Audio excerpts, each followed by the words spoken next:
Wow. Hello there. This is Teiyu, your emotional support animal. How's everyone doing? I'm vibing. I've been sitting here doing the, the usual self-promo stuff. And I've just been kind of vibing to the music. That seems pretty nice. Hello. Been trying to love bomb Teiyu before I began stream for like 3 weeks. Good job. I'm proud of you. Where will you go next? What is your next goal? Jules, congrats on being first. Message, hello there. May the flame guide thee as well. And Jackie, hello again. Infinite, hello to you too. Hello. Going to lurk while trying to be productive. Good job, good job. I mean, you will do a good job, yes. I'm proud of you for doing it, and even if you feel like you're not going to be doing a good job, I'm still proud of you for taking that step, It's not easy to be productive, but we're gonna figure out how to make it easier.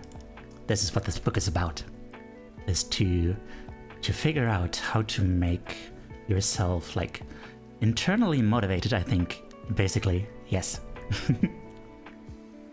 Also, hi Zavi, how are you doing? And Tutti. Was about to stream, I'm waiting for lunch, and then I see you live, so I'll wait. No. Oh. First, oh, hi Jules. Hi. Jules Novalorn, hello there. And Spasmo, hello.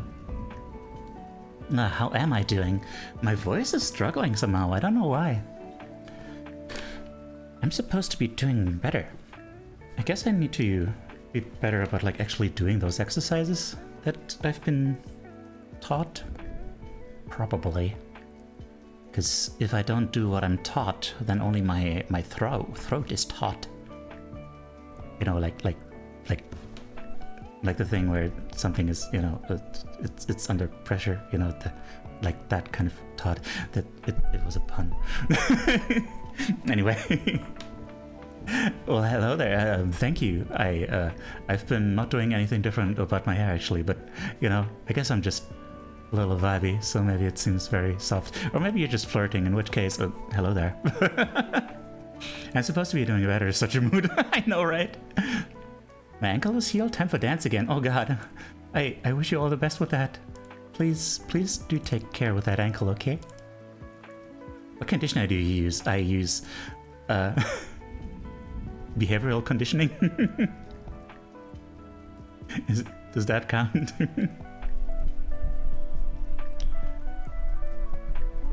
Yes, what's going on? Hi Connie. Hello there. That joke was so good. Thanks. Hello.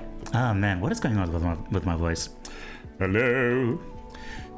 I am getting my breath from my stomach. Yes, I'm speaking from the stomach, and thus my voice is full and very healthy and stuff. And also, I should be speaking like more in my medium. Maybe I'm speaking too low. Maybe that's it. Yeah, maybe that's it. Yeah. Or maybe sometimes I also feel like I'm speaking too high. Like, seeing you guys around just makes me all like, oh, yeah. Yeah, that's probably more of an issue. Okay. Hello. This is Teiyu, your emotional support animal. I am striving for balance in my voice. Hello. My computer has taken 10 entire minutes to boot up and load Twitch and is still lagging its ass out. Oh dear. That is not ideal. I would like to remind you all that you're loved, and someone out there is thanking their lucky star that you're part of their life. Aww. Also, somebody once looked at you and thought you were cute. Yes. I can guarantee you for both of you, both of those things. I personally like your high voice. It's cute in a genuinely non-patronizing way. Yeah, it's just, I have a naturally somewhat low voice, so yeah. Like, speaking in a high voice for a long time is not good for my throat. I hope to get better about that. I don't know. What's my range? The something farm range. I don't know. That one didn't work. That joke didn't work out as well. My range is like something like something like this. Yeah, something. I don't know. It's hard to really define what a dark, deep voice sounds like. You know? Because a lot of people think that this is still a deep voice, but it's not really a deep voice. It's kind of voiceless. It's just kind of fry. But fry is different. So the real deep voice is probably something like this. And then the highest voice is something like this, I guess. You know? Kind of bad voice. Yeah. But of course, you know, it's not equally distributed, you know? Fry is different. Matt Greening or something, yeah. Thanks for the love. I don't mean you're put on a squeak for a joke high voice. I mean like the voice that, I like that your voice is naturally Markiplier deep. Right. Ah, Valk, hey there. Look at that Valk. Get a load of this Valk, y'all. Let me give a kiss and also a shout out to this Valk. Ask you one major question, okay? Yeah. Why on earth did you change your why did you change your character from an old lady, right? When you made an old lady's room? Because wow. That's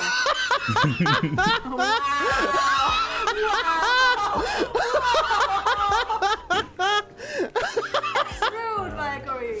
It's all rude. It's right. No, right. Hear me out. It's all beige flooring. It's vintage. It's exactly an old lady's room. That's aesthetic. Yeah, exactly. Aesthetic. Old lady's room. Aesthetic.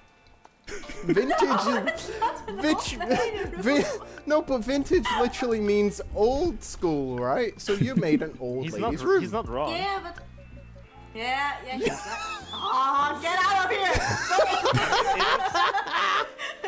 Get the fuck out of here! Can't believe you would aesthetic shame her like that. Unbelievable. How's everyone doing?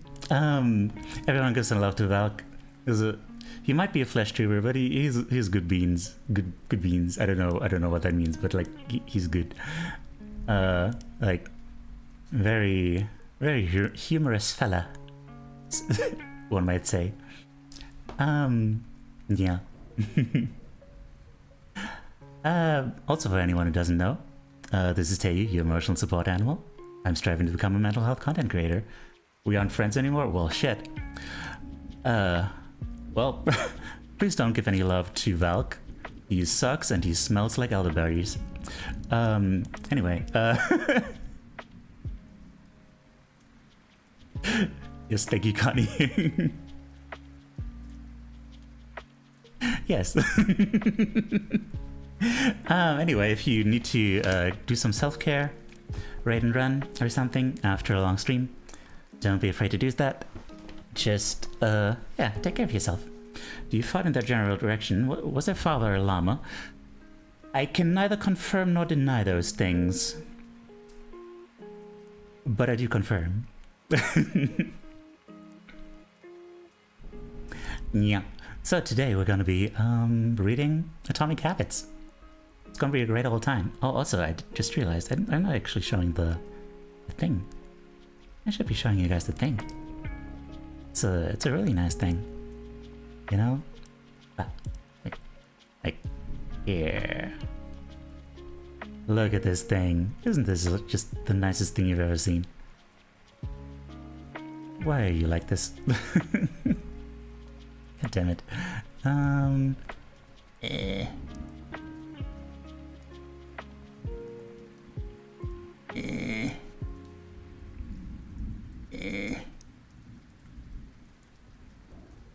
What is wrong with you? Transform. Can we reset transform? Okay, cool. I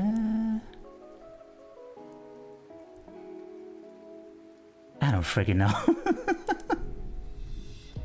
Every time I think of Monty Python, my mind wanders to Liku. Yeah, that happens. You got to drop a Twitter post on Halloween now. Okay, good luck. I'll be curious to see that. What is wrong with me and I exist and now it's everyone's problem. Oh yeah. What a thing to aspire to, you know, it's just... You exist and now you're making it everyone's problem. And you know, that's good. You do deserve to take up some space. You don't have to make yourself small. If other people object to your existence, then that's on them. More like blessing, that too, yeah. you can see it either way. Flippy, yeah. Okay, you will have enough time to pet those ears once we get moving on this. What activity do we do? Reading. There it is. And timer. 30, and let's go for 4 of these units. You're 6'4". That is a very small number, isn't it?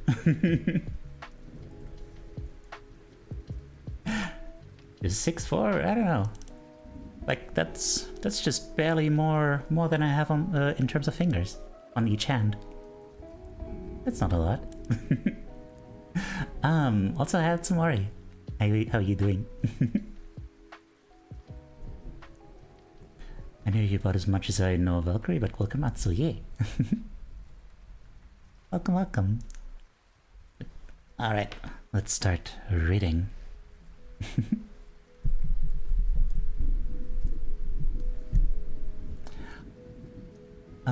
Yeah, let us. Whoop. Where do I put this thing? Where's the best place to put this? Ah. What did I just select? Oh, okay. Drag to move this widget.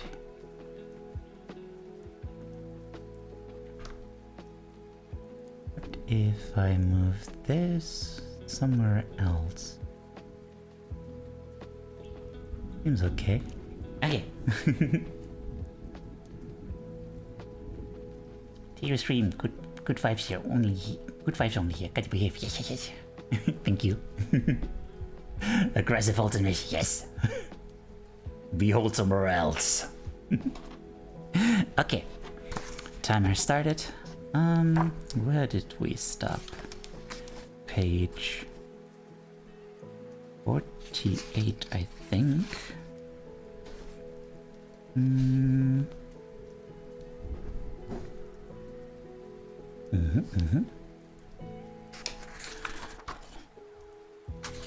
There were also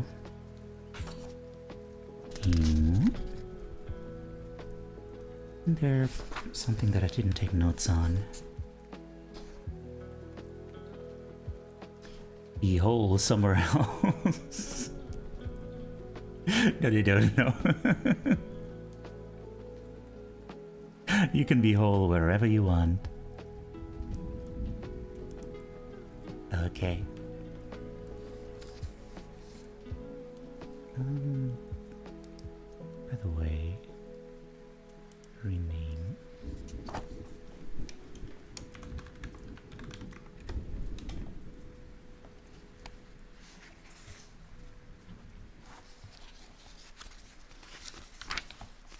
There was something I didn't fully take notes on last time.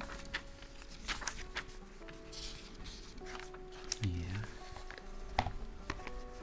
Because I was just trying to get this section. Where was that?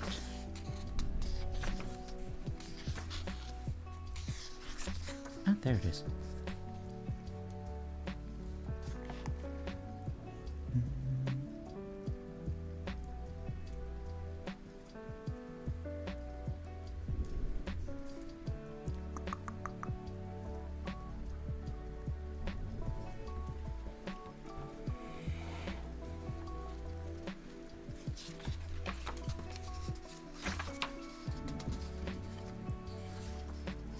Oh dear, okay. Oh, there's a blip bug in chat.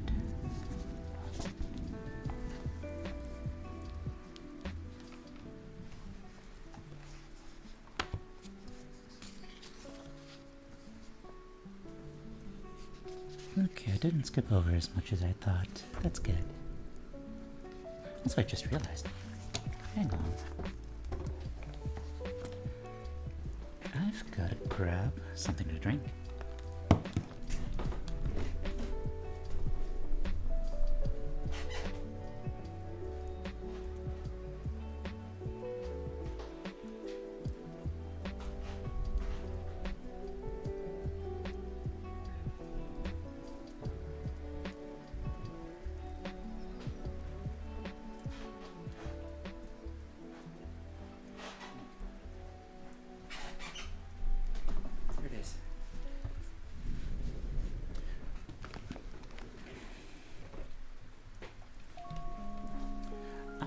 Glad I came in. This music is the perfect relaxing after framing.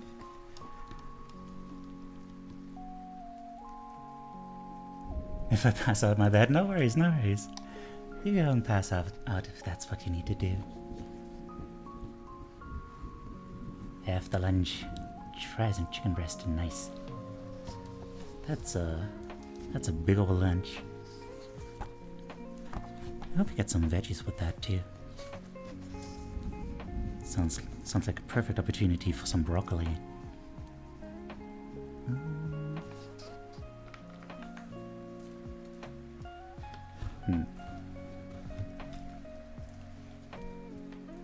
I was gonna hold the pages open with my clothespin, but actually these pages are so small. Or rather, the writing is so big. It's not really worth it.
Dear me.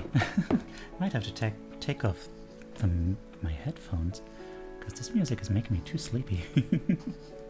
Hey there, Fancar, how are you doing? How's the cute puppy?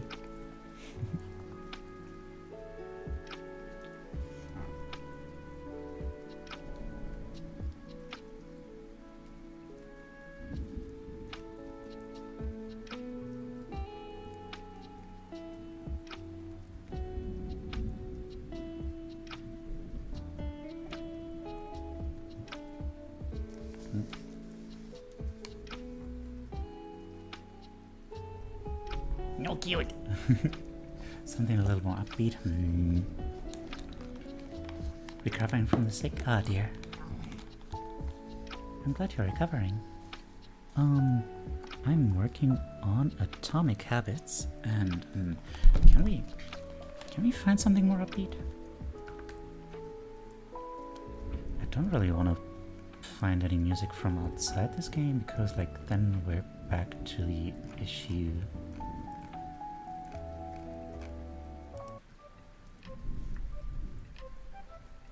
of how I don't really something. How I never know what to play in the background that's safe and stuff. Alright, yeah. Another reminder that I should get on the thing where I can just not have music pop up in the VOD.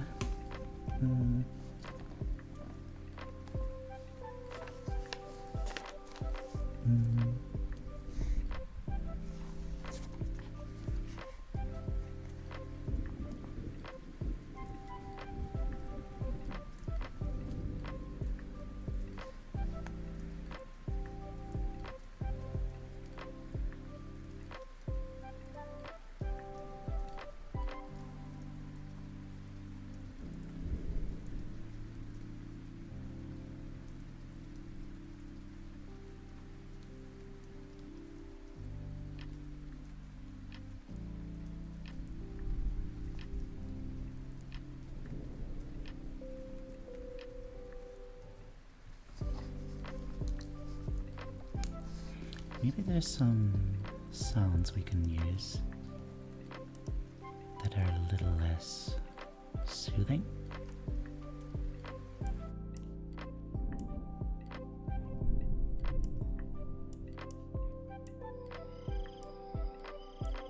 Okay, wait, that that is way too associated with night. That is not great. City sounds.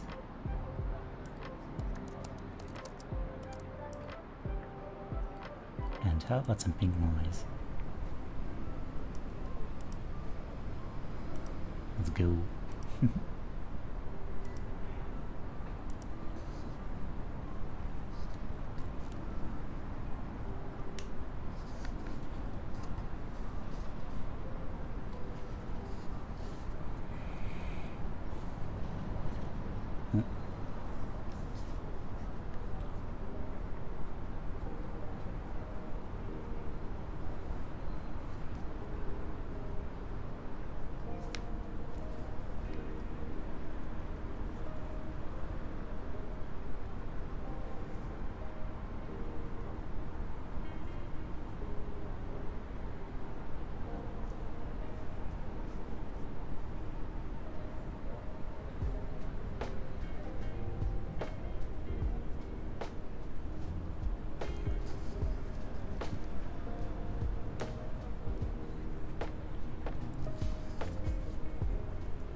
What was it called? Neurofeedback, that's what it was.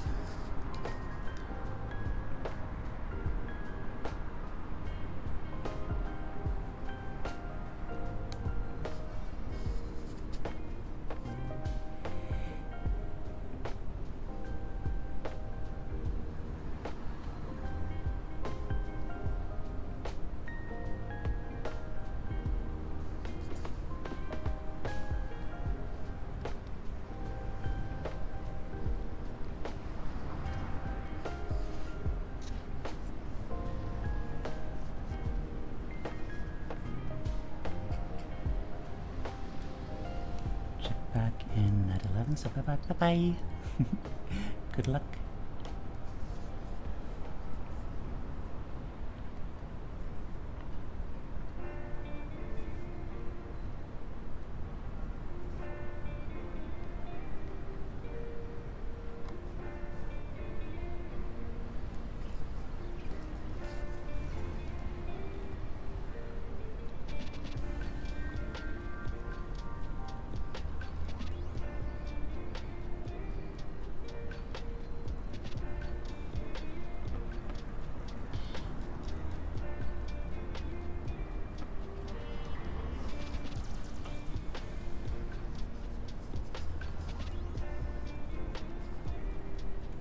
Yes, why not in chat?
Nice.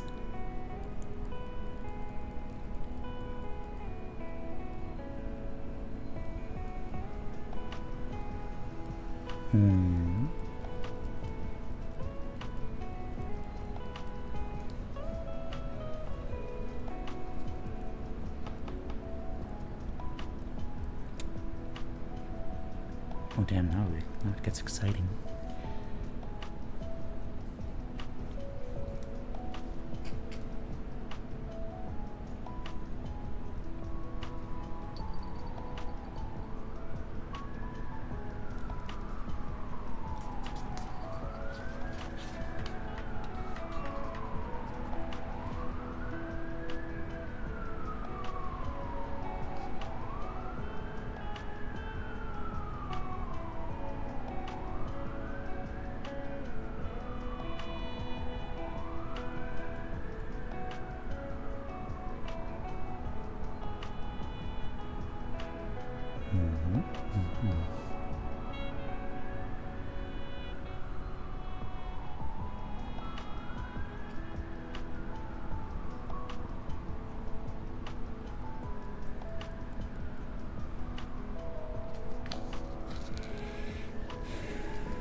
Hello. Hello there.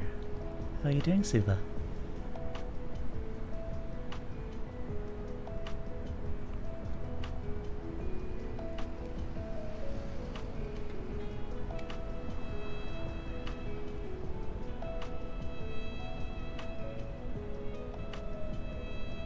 Doing good? That's good to hear. Isn't it like super late for you?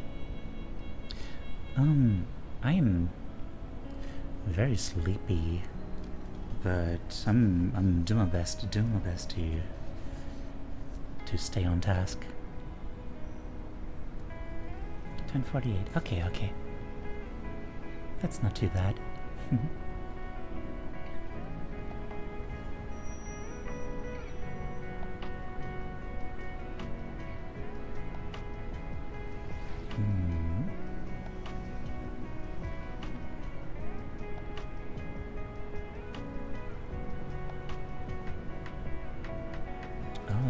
We're gonna get into the really interesting stuff around midnight. Oh, okay. Well then we'll at least have like an hour together. That's nice.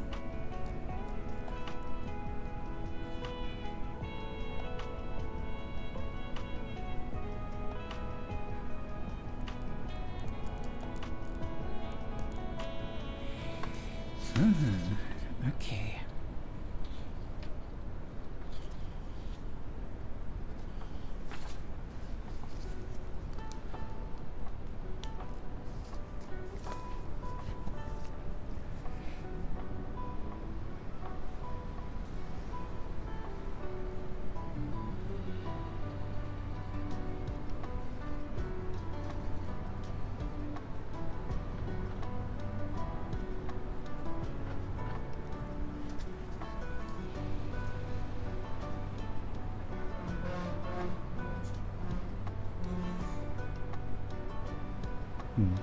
Yeah, I think this noise is the best one for like not falling asleep, basically. There's constantly something different going on. It sounds busy.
See y'all. See you.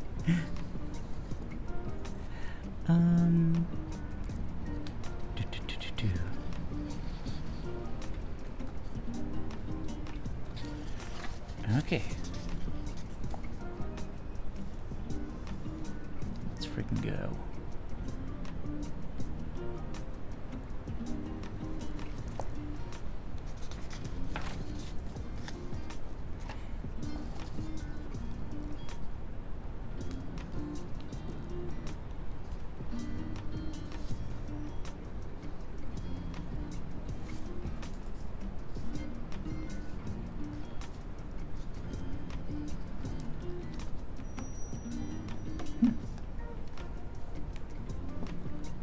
Very grateful for your peaceful and good vibes. Thank you so much. Aww.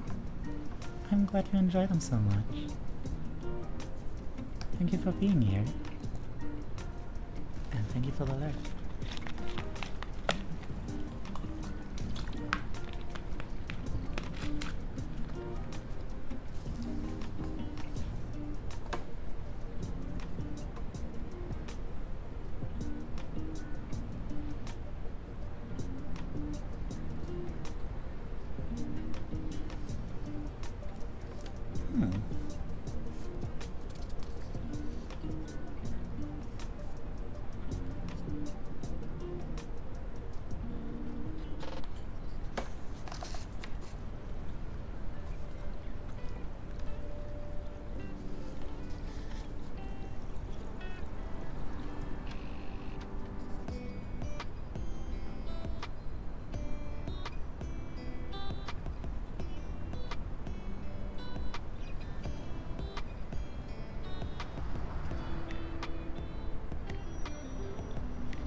Ooh. Oh man, I love all these examples. There's so many examples. I love them.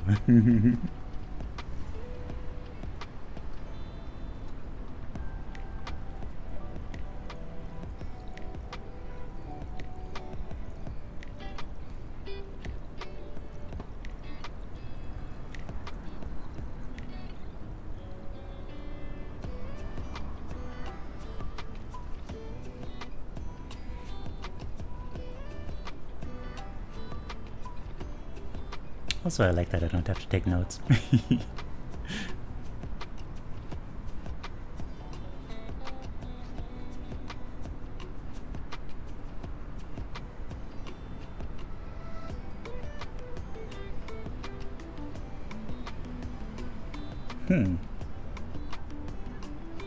Interesting.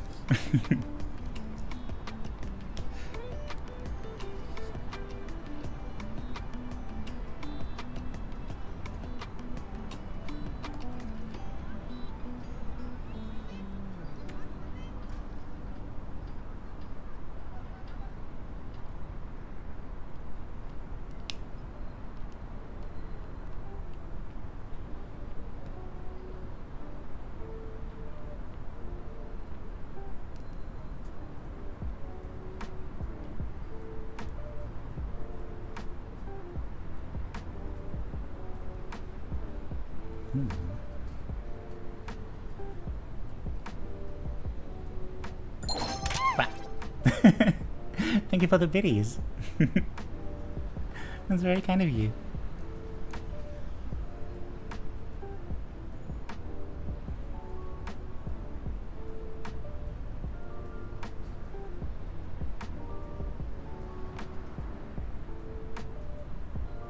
Hey Otis. You're coming just in time.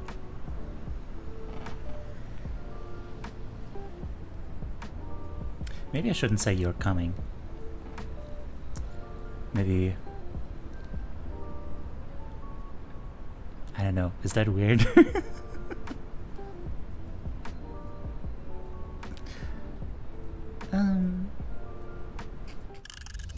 Wow. Hang on. There's this one paragraph. Oh, okay, well. Enjoy yourself.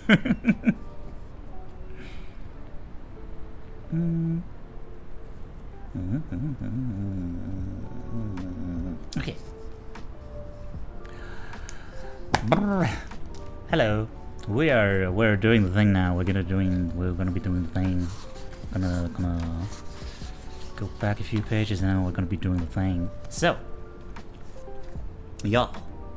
Wait. First of all, let me change to the different mic settings. Hello. So last time, at the end of last session, we talked about the 4 steps that are involved in what is it? 4 steps that wall. I guess so, yeah. I guess wall is the counterpart to y'all, isn't it? Where were you? What was the thing? Appreciate your presence and your kindness. Aw, I appreciate your presence too, and your kindness. It was very kind of you to give me those biddies. Where did I put... body? Oh, there it is. Okay, I went back too far. Okay, so... we got into... yeah. The 4 steps of a habit, which is basically the 4 steps of like any behavior. First of all, 1, there's a cue. 2, there's a craving. 3, there's a response. And 4, there's a reward. Cue means, you know, your brain is constantly scanning your surroundings for stuff, for patterns, for any kind of input. And then, you know, when you notice a cue that you associate with a craving, then you might get that craving.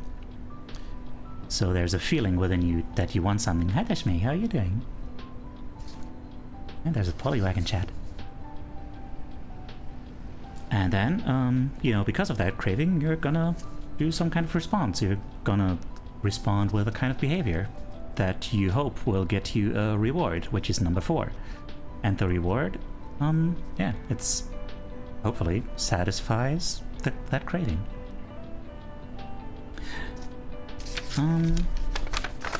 Yeah, basically,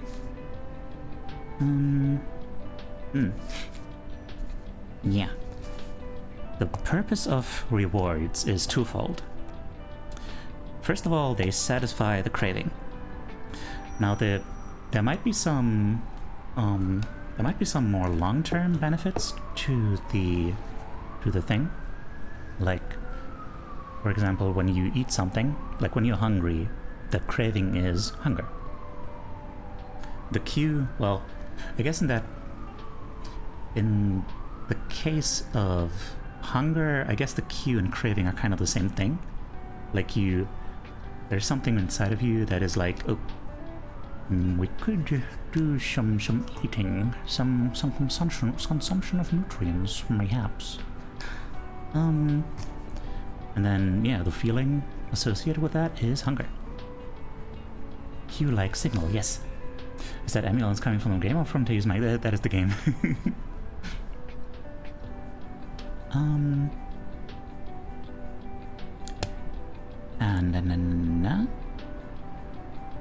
Yeah, so you'll probably respond by, like, I don't know, figuring out how to get something to eat.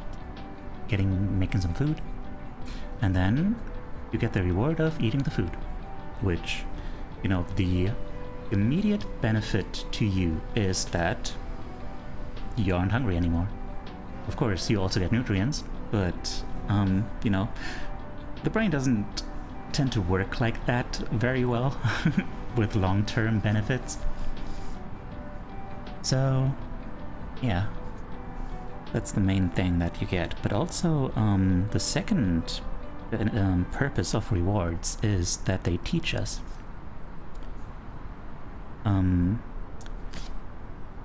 getting a reward that actually satisfies a craving means that it teaches us that the behavior that we did in order to, that the response, let's use the terminology, that the response we had to that craving actually led to a reward. And thus our brain categorizes that as something that it'll want to keep track of. It'll want to know, like, okay, so next time we're in that kind of situation, let's do that thing. If the brain clocks the nutrients you're eating specifically, know that your body was desperately craving that nutrient. Yes.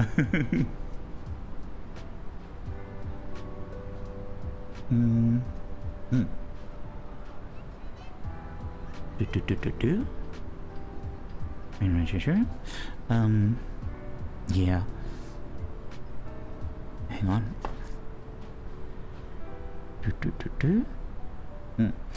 Disappointment and pleasure are part of a feedback mechanism, and that mechanism is like, it's constantly working in the background. Like, you don't have to consciously think about any of this stuff. Your brain is constantly surveying your surroundings and trying stuff out, and like whenever something notable happens, it'll keep track of that for later. Because, you know, like we discussed last time, your brain really wants to make these processes as effective, as efficient as possible, so they can run back in the background as like this kind of background routine that doesn't waste any cognitive resources that you could be using on something different. Check back in at 11:30. Currently making a comp for my friend who will pay me in boba. Ooh, boba commission. I hope it's going well. Yeah, we're kind of expounding on something that we did last time, but there will be more stuff happening very soon. So yeah. Something that reminded me of is actually neurofeedback, which is like which really drives home visions of Pavlov and then dog, indeed. That really drives home just how constant this process is of your brain, like looking for cues and for potential rewards and stuff. Is like yeah, neurofeedback. The way neurofeedback works is like I did it a few times.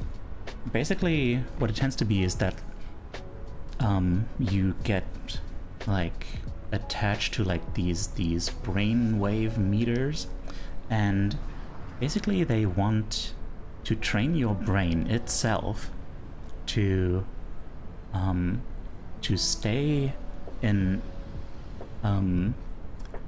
like brainwave, in like a certain in a certain area of brainwaves that is like calm and collected and effective to, you know, to avoid like unnecessary stress. And by the way, speaking of stress, is I think the game might be a little bit loud, huh? Could it be? Is it? It might be. Hang on. Let's lower that a little.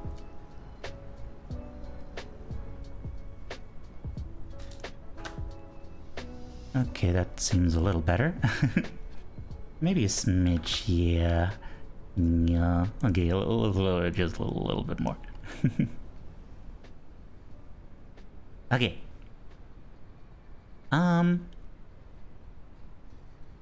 Heck. Sorry, I'm so distracted. Distractible. Also, hi Aldnir.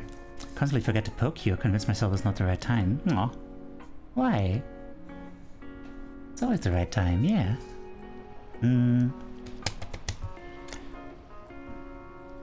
Yeah, right. Neurofeedback. You get attached to these electrodes. I don't know what.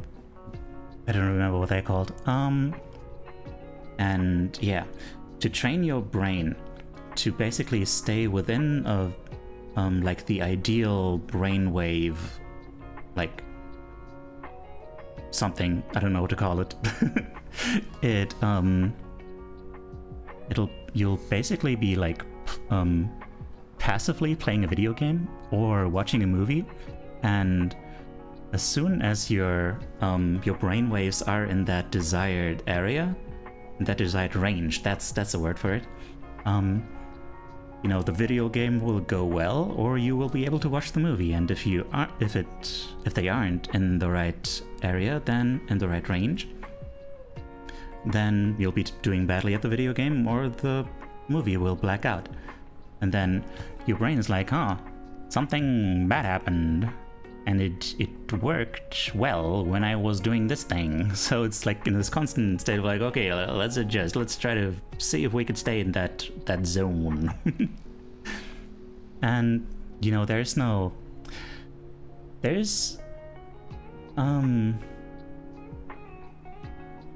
don't know how to describe it. There's like no consensus on whether that actually works. Like if that actually has like long-term therapeutic benefits, like the jury is still out on that. But just the fact that it works at all, like that your brain can do that. Your brain goes passive when you take in movies and video games? No, it's just like you aren't thinking about playing that video game. You aren't thinking like, oh, like for example, there's this video game that's like a plane flying through hoops and stuff, but you don't think like, go up, go through the hoop, you know? It's just like you're looking at the screen, and then, you know, your brain just does things in the background, and then, yeah, it just tries to adjust after noticing that it's going well or it isn't, you know? Got into an internet argument, zoned out, and just now zoned it back in. This sounds interesting. Summary, please. Teiyu, when I play video games, I constantly think about how I'm playing a video game. But the point is that the thing that is actually being measured, that actually does the thing, is just happening in the background, you know? Like, it's not a conscious effort that you're making. It's your brain constantly being in this state of, you know, surveying its surroundings and looking for ways to, you know, get the most out of this situation, basically.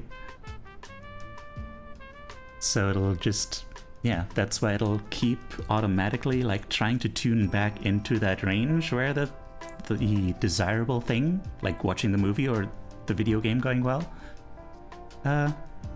you know, where it happened. Yeah.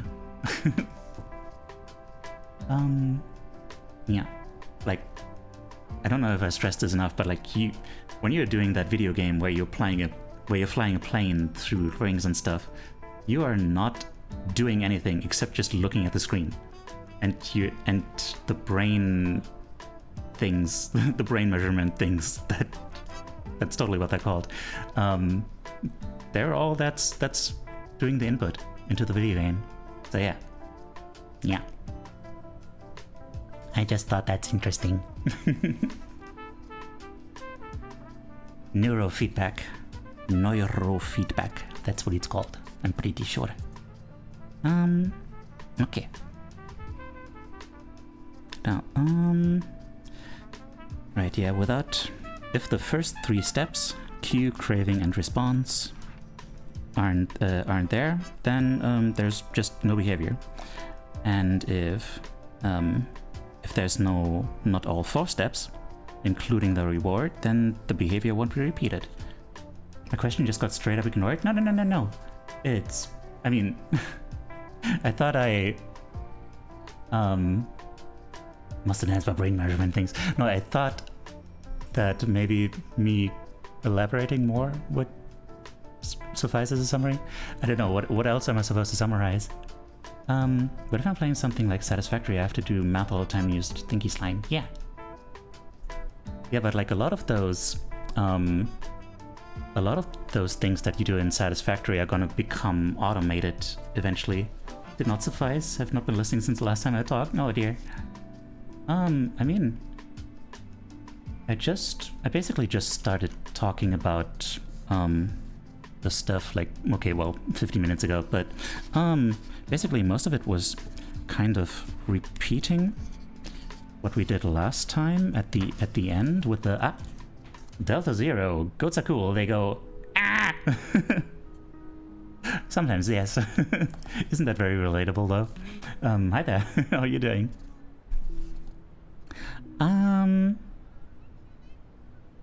Right. You weren't here for last time either. Oh god. Oh dear. I don't know. Then in that case, that's a lot to summarize. Opossums are my spirit animal. Well, those are also very relatable. Well, if you weren't here for last time, then ooh, that's I'm sorry. I don't know if I can repeat all of that. Basically, the point of this book is that the point of this book is that it's gonna try to help you establish good behaviors that you want and break bad habits that you don't want by first of all figuring out like what kind of person you want to be and what kind of, you know, working from there to figure out what kind of behavior would help you become that person. And yeah, we're gonna try to make it like self-motivated, because like if you just do all these like life hacks and like all these self-imposed challenges of structure and whatnot, then you're constantly, if you don't first start from a place of like if you don't start from an internal place, then it's not going to be internally motivated, and you constantly be working against yourself. Best way to learn something is to teach to others, right? It's just, you know, we don't have all the time anymore for this break session. It's, I'm sorry. So. You don't want to do the thing, then I'm not going to do the thing, yeah. Like a really good example was the story of like there was this guy who had a habit of chewing his nails, and then he wanted to drop that habit, and he went to get a manicure, and the manicure itself didn't actually do much about it, but like the manicurist actually commented that he has like very nice and attractive fingers aside from like the chewing and stuff, and then he was like, hell yeah, I'm gonna be a person who like really takes care of his nails because they're hot, like look at these hot nails. And then, you know, because he took pride in having like these really nice nails, like it became totally unattractive to him to start to be chewing on them, so he never even had a close call about that. Because like the way he internally looked at the whole thing became totally different. Yeah, autism and ADHD, it happens to the best of us.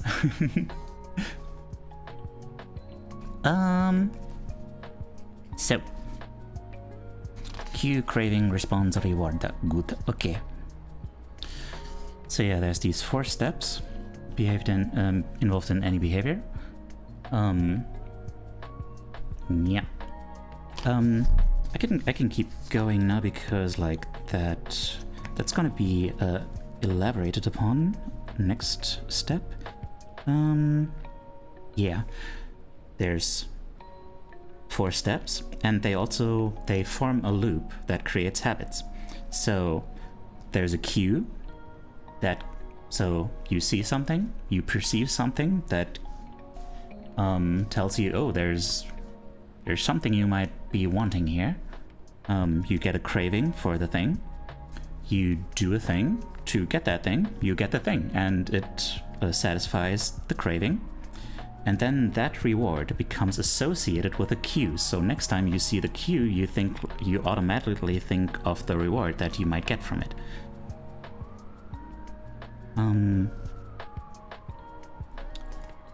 And that's why habits get repeated, and you know why they can get like so easily automated.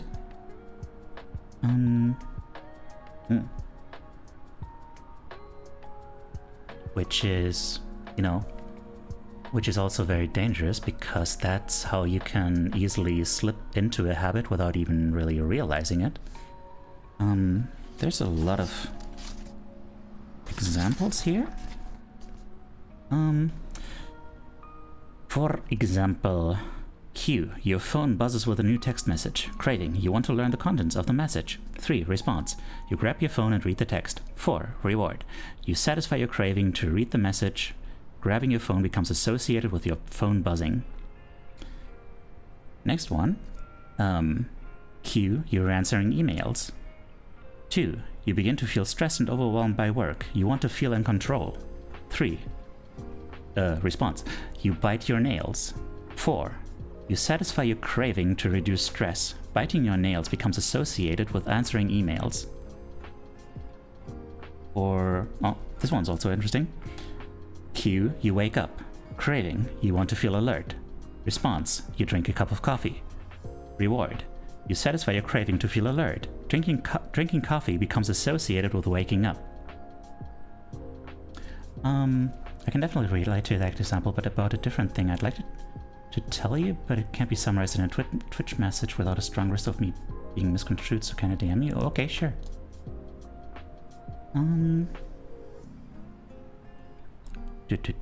This one's also interesting, like another example of how a bad habit can form. Q. You hit a stumbling block on a project at work. Craving. You feel stuck and want to relieve your frustration. Response. You pull out your phone and check social media. Reward.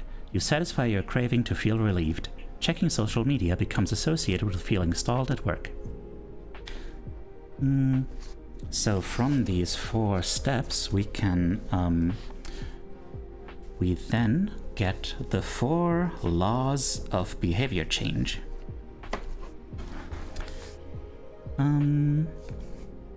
First of all, if you want to learn a new habit, new word? What word is that? Oh, misconstrued. I see. So, if you want to learn a new habit, working from step 1, you'll want to make the cue obvious. Working from step 2, you want to make you'll want to make an attractive craving out of the behavior. 3, you want to make the response as easy as possible. And 4, you'll want to make the reward satisfying. And then, you know, you can invert those rules in order to break a habit you don't want to have anymore. So you'll want to make the cue invisible. You'll want to make the craving unattractive. You'll want to make the response difficult and the reward unsatisfying. And then, yeah, the next chapters are gonna be about how to do that, basically. So, right. And then I started on the next chapter, the one about making it obvious. And it starts with a whole bunch of examples of how people can learn all sorts of skills just intuitively, which is something that I brought up before. Like, your intuition is basically smarter than you are, which makes no sense because your intuition is part of you, but you know, your intuition is basically that stuff running in the background. That stuff running in the background that happens automatically and doesn't need your conscious effort in order to function, which means that it can like work a lot faster and more efficiently in a lot of ways. There's the first example he uses is of a paramedic who was attending a family gathering, looked at her father and was like, "I don't like the way you look." Sent him to the hospital, and then he was undergoing life-saving surgeries because like she could look at his face and see that there was an artery blockage, and like through the blood patterns in his facial skin, she could see that that like the blood was being diverted to mostly just the absolutely essential organs and stuff. So, but she couldn't even put her finger on it. It was just like, I don't know, you don't look good. I'm worried about you, you know? She couldn't really just consciously even access that. It was just like, no. Another story about like military analysts looking at blips on a radar screen and being able to identify that even though something is moving at the same speed and just looks like a blip as one of the planes, it was actually a missile. Museum curators can look at paintings and discern if it's authentic or a counterfeit. Though, here's something interesting. Like, consider hunger. How do you know when you're hungry? You don't necessarily have to see a cookie on the counter to realize that it's time to eat. Appetite and hunger are governed non-consciously. Your body has a variety of feedback loops that gradually alert you when it is time to eat again, and that tracks what is going on around you and within you. Although, I know I was talking to someone a while back who actually had a hard time knowing what it means to feel hungry. How you tell whether you're being hungry, and like that just stuck out to me. Also, hi Dorian.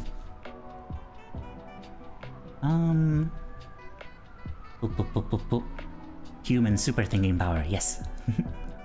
Is that evidence and shadow in the corner? Yes, it is.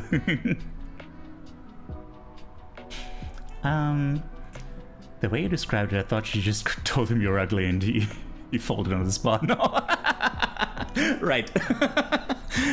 Yeah, he never recovered. It was quite brutal.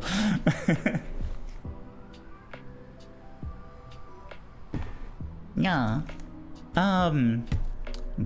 Okay, any questions before we get to the next thing? Wow. Oh yeah, Connie sent me a thing? Or not yet. I had bariatric surgery. The part of the stomach that produces the hunger hormone for me has been detached from where it is stimulated. Interesting. I didn't know that happened. I thought the stomach just got smaller. Huh. Haven't even started typing it. Oh, okay. Fair enough then.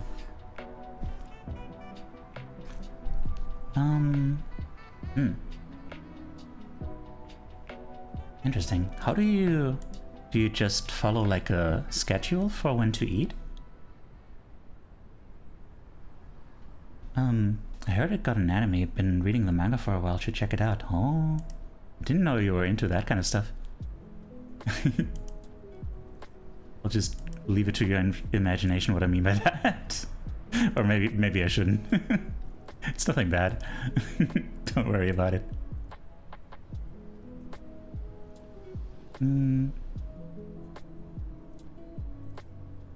Alright. Wait. Oh, by the way. You have to be deliberate with eating schedules and diet. I imagine so, yeah.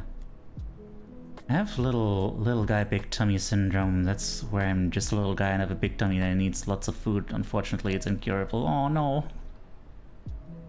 I'm so sorry. My little guy. Pat. Alright, I guess it's time to move on. See you in half an hour. Oh, depends on the surgery. Gastric sleeve is literally just cutting out muscle of the stomach. Gastric bypass cuts out a portion of the stomach and creates a branching path internally. One path leads to the top portion of what used to be your stomach. The other path leads to a small part that was made for your old stomach. Aww. 2 protein shakes a day, sensible lunch, and popcorn later in the day for your snacky. Okay. Okay, that sounds sensible, I guess. I hope you're feeling good about it.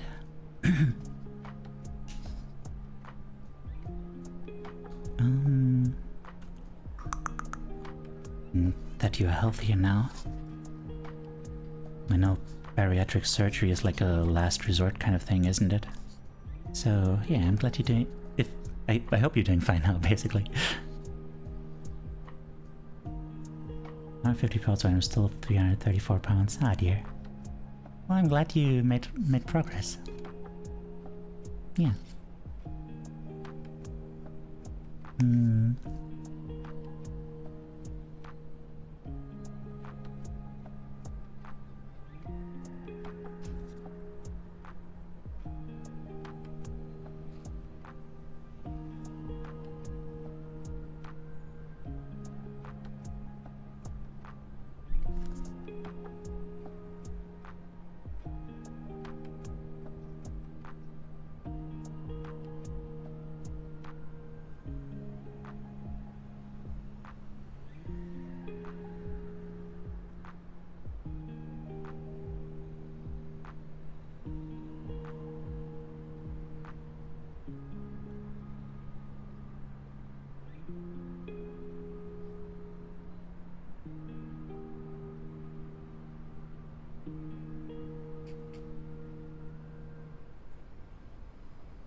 I wonder what's up with me today. I feel very jittery, I guess. Very... like my speech is all fragmented or something, I don't know.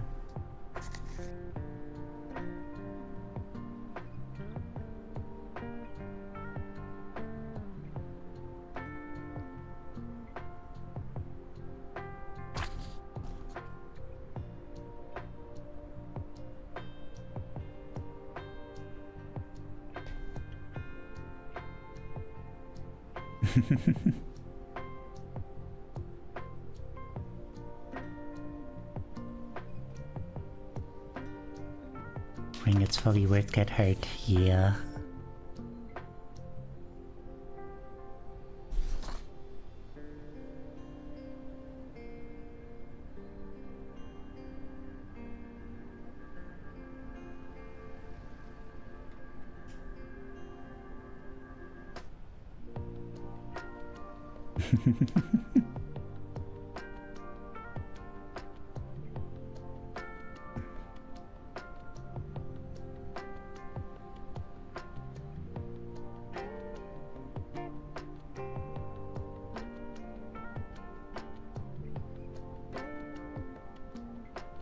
Oh dear. Why didn't you get enough sleep?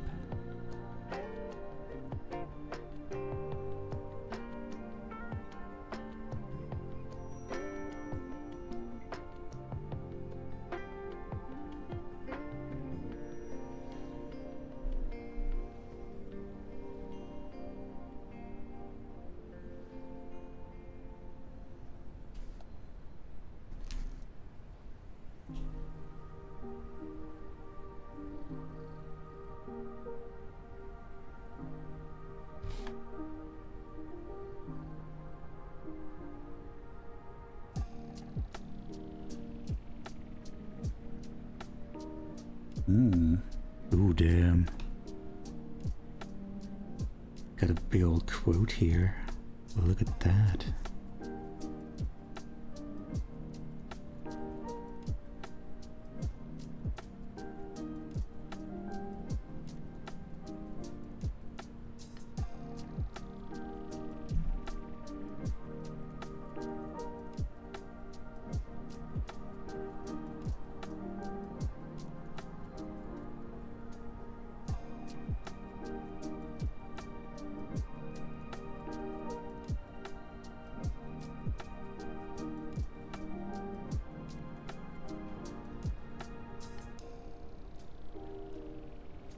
Check-in. Lost chicken. Scary movie marathon with my partner ran later than we thought. Oh dear. Thanks for the posture check. That is very valid.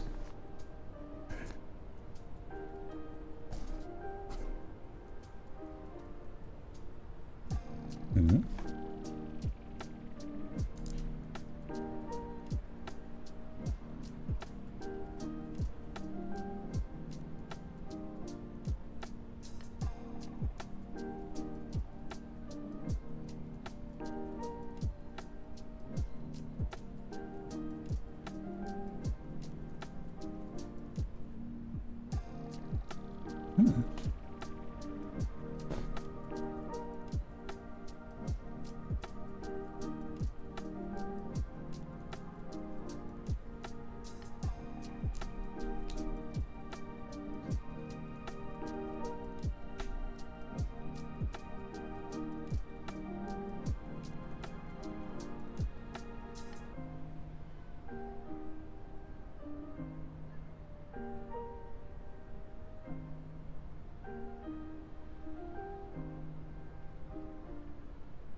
Right.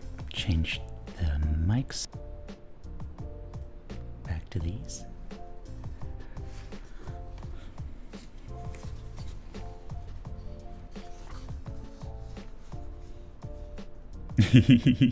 Cute. Cute anecdote.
Oh yeah, the nice thing about those anecdotes is also that we remember things better when it's associated with an emotion.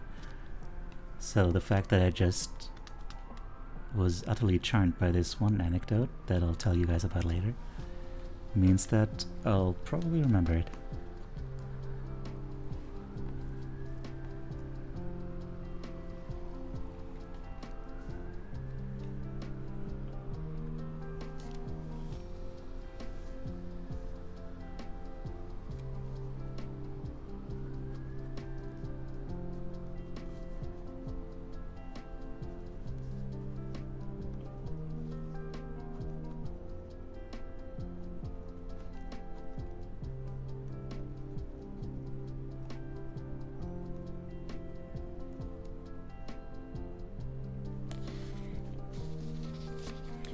Making burden basket today is a quick crochet project to create a physical thing to remind you to complete a mental task. So burden basket is a cute hanging basket that you place outside of your office or a specific room to remind you to unload the burdens and mental weight that is not supposed to occupy that space. Like, don't get your troubles from home impact your work, but also don't let your work trouble influence your home life. Interesting. Huh. I just feel, I hope you can turn that into like a conscious habit, because the issue I see that could happen is that you just, you know, for me stuff like that just ends up turning invisible after a while, and then I don't really even notice them anymore consciously. But if you associate it with like a strong habit, that could be interesting, yeah. Could be great.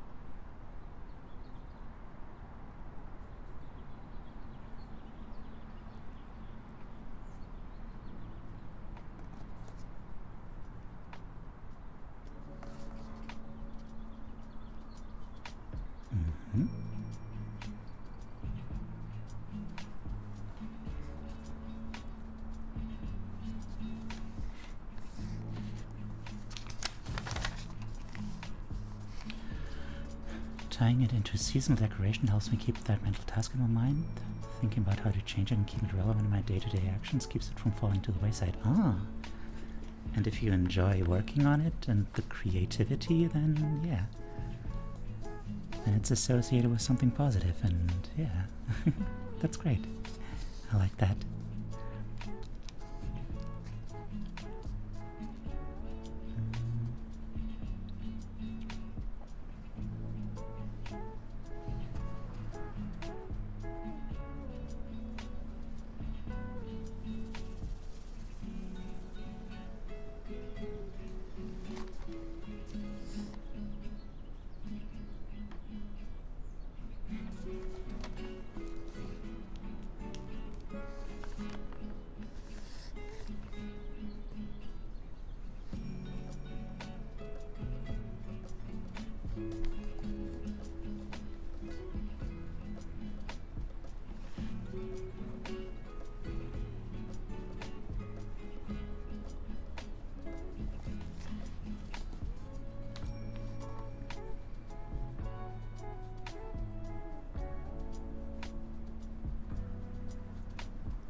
Need to go for dance, so I'll see you wonderful people next stream. Take care.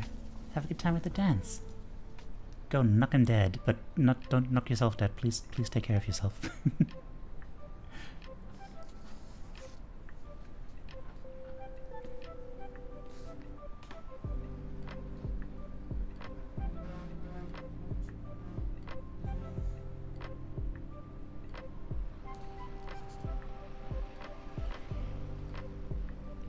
Ooh.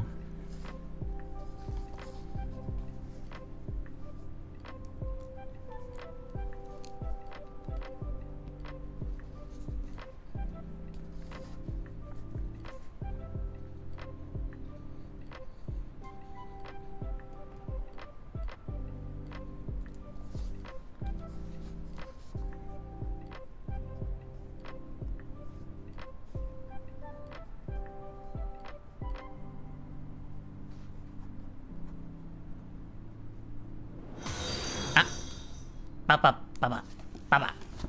Snowfox, hi. Let me pause for a moment. Hi there, Cosmic. And hello, Snowfox. How are you doing? What are we up to? Let me give you a shout out. Wall bounce and you're done. Okay, this seems really hard actually. Okay, this first part is free.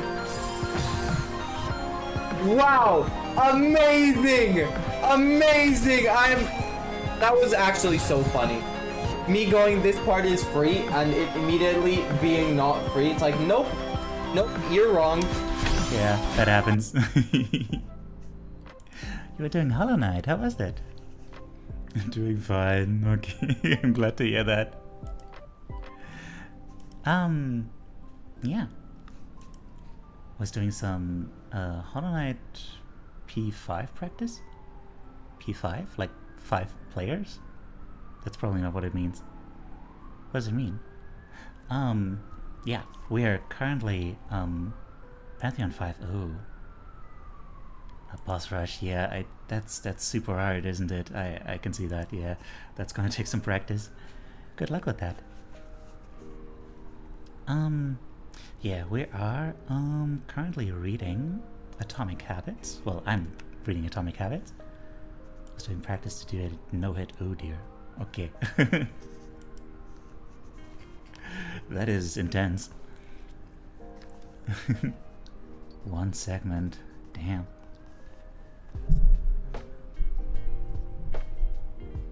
Yeah, I can see that.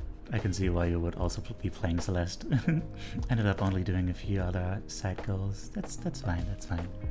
You did 2 goals. So that's great. I'm proud of you. Alright. Yeah, this is Teiyu, your emotional support animal. I'm gonna be studying up on Atomic Habits to teach us how to better ourselves, how to become the people we want to be. So for another like 15 minutes, I'm gonna be reading the rest of this. Finding the rest of the stream. Okay, you too.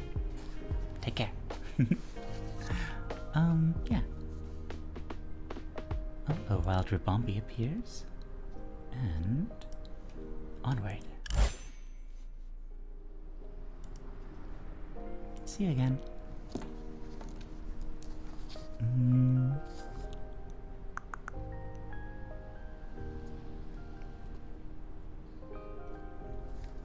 Ah, hi Nimbus.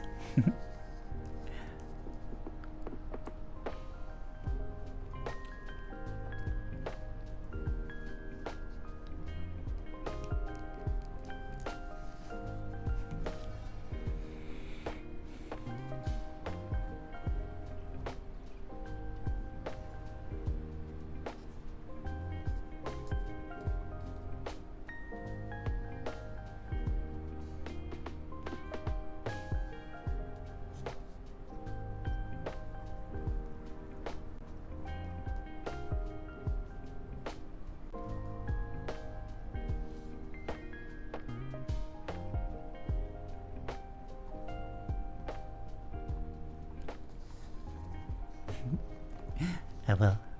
Thank you.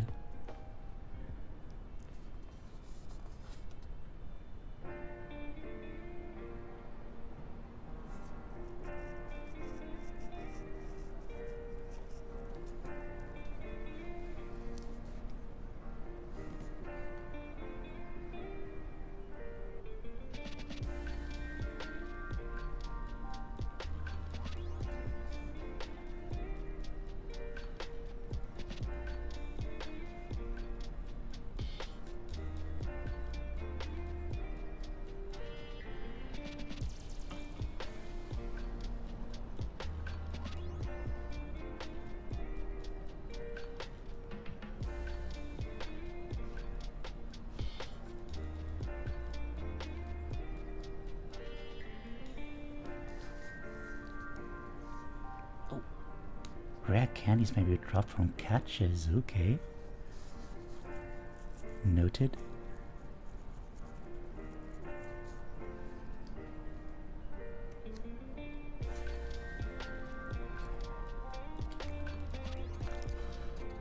Ugh.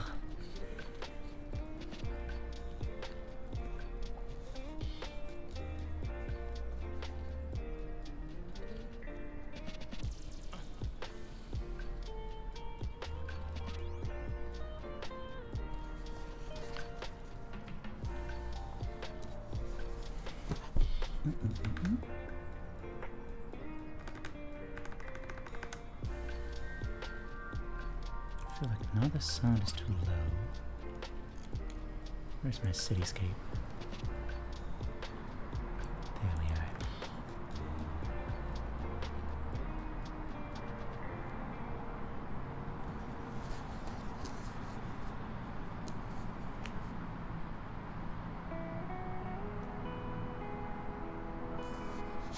Level up.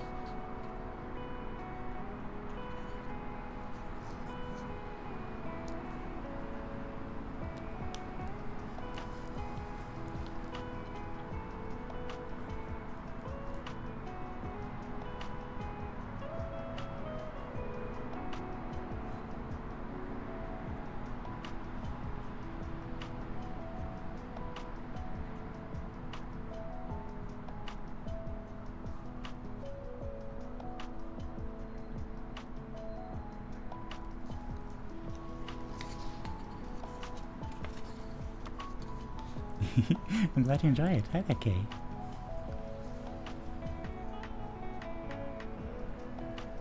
Yeah, remind me, we're gonna need to have a little poll or something about whether I should get a super sweet bot.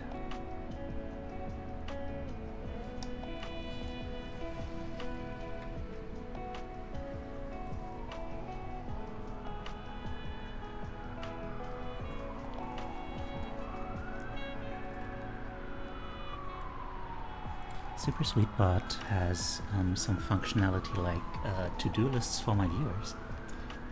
Task becomes super sweet, indeed. Nympheus knows what it's about. Yeah, you would do like a task and it would put it in a list that's showing on screen. And then when you're done, you can say you're done, and yeah, it just makes it all a little bit more interactive.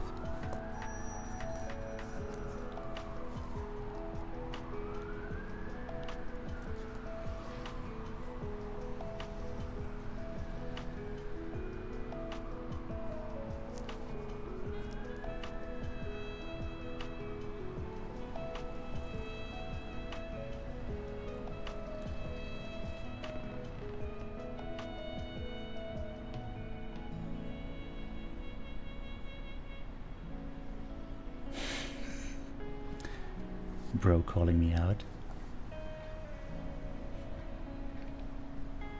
If you waste time online, notice that you are spending your life in a way that you do not want to. I will, thank you.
Looking forward to becoming a person who talks to themselves for my own betterment.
Yo, Scullifer, how are you doing?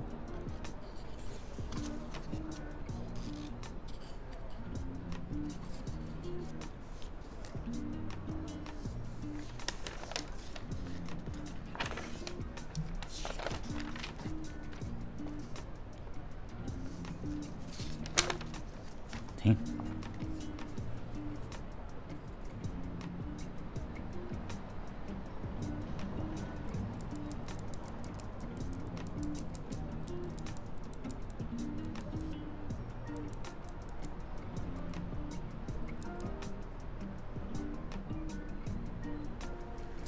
Hang on, I'll be right back. Don't go anywhere. Even if I do. Yeah, be right back.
Click of a retractable ballpoint settling on every stroke just triggered some deep memories.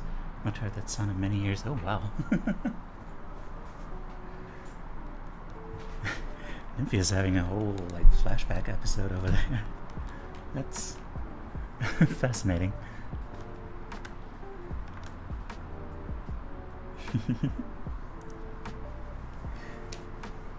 I'm glad it was a good episode.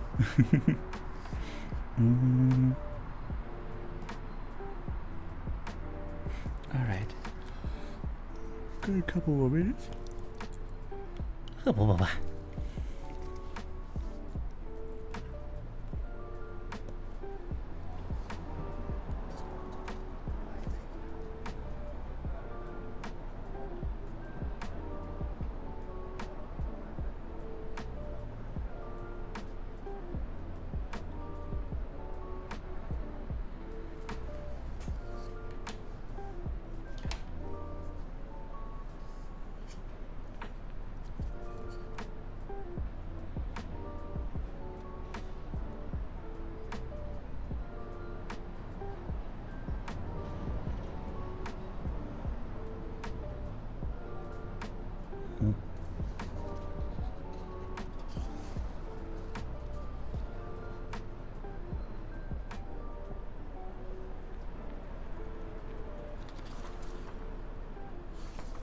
Interesting.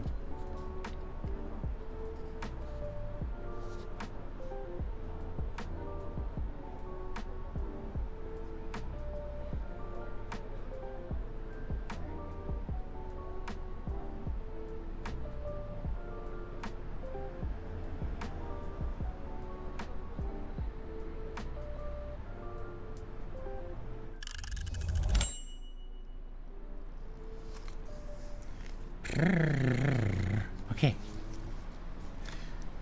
I wear noise-cancelling headphones basically always to help with hyperacusis and overstimulation, so despite being around them probably a few years ago at the latest, the last time I actually heard that sound must have been at least a decade ago. Oh wow.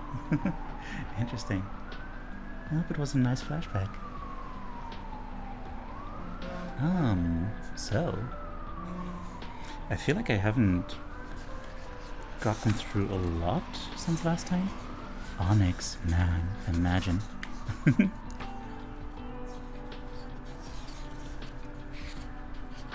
Can you believe that Onyx exists? What a concept. Alright, so... Wait, no.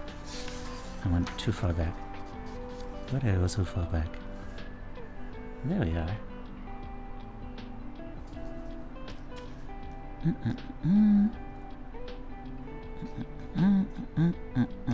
Okay.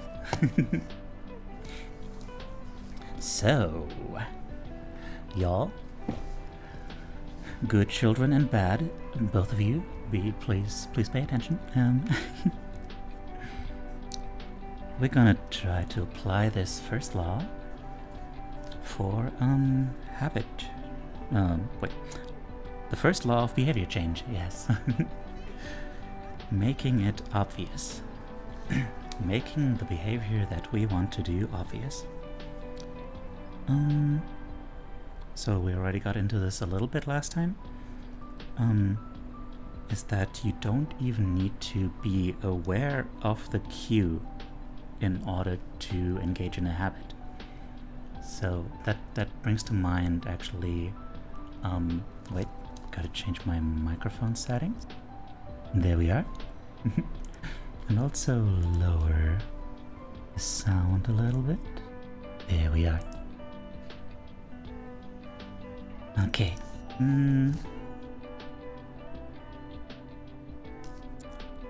Right. I've heard from an actual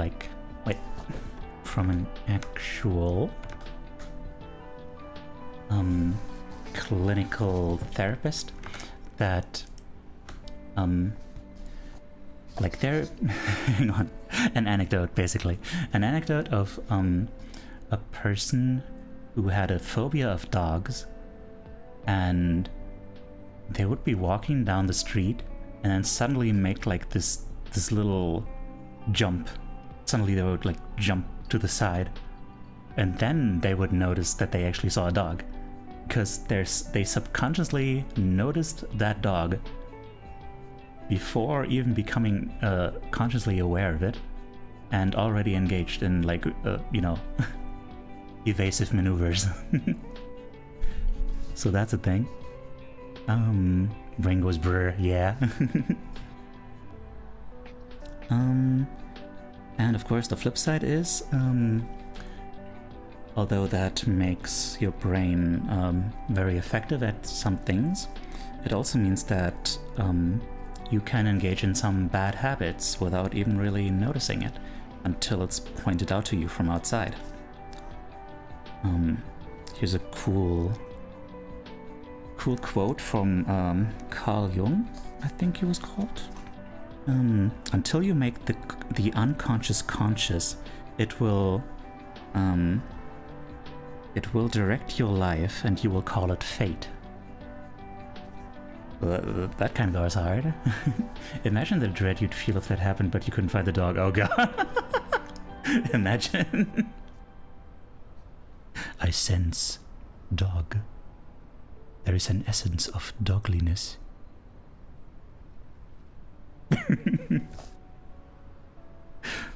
I sense a disturbance in the box. Nice. So then, there's a whole thing about, wait, where is it? The Japanese railway system. Got it as one of the best in the world. And it turns out the conductors there have a habit of, hang on, I'll just read this out. As each operator runs the train, they proceed through a ritual of pointing at different objects and calling out commands. When the train approaches a signal, the operator will point at it and say, "Signal is green." As the train pulls into and out of each station, the operator will point at the speedometer and call out the exact speed. When it's time to leave, the operator will point at the timetable and state the time. Out on the platform, other employees are performing similar actions. Before each train departs, staff members will point along the edge of the platform and declare all clear. Every detail is identified, pointed at, and named aloud.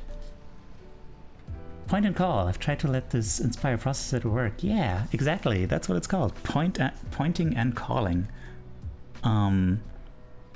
Yeah, pointing and calling is so effective because it raises the level of awareness from non-conscious habit to a more conscious level.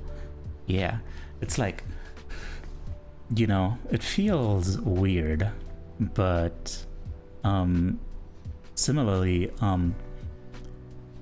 a lot of surgery rooms, like operating rooms, they have like they have checklists in there, to like checklists that have like silly stuff on there, like check that your the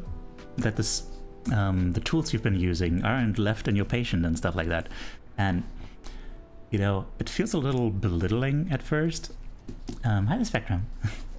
But you know, it really does lower the risk of accidents immensely, because like the more automatic a behavior becomes, the more it just becomes invisible.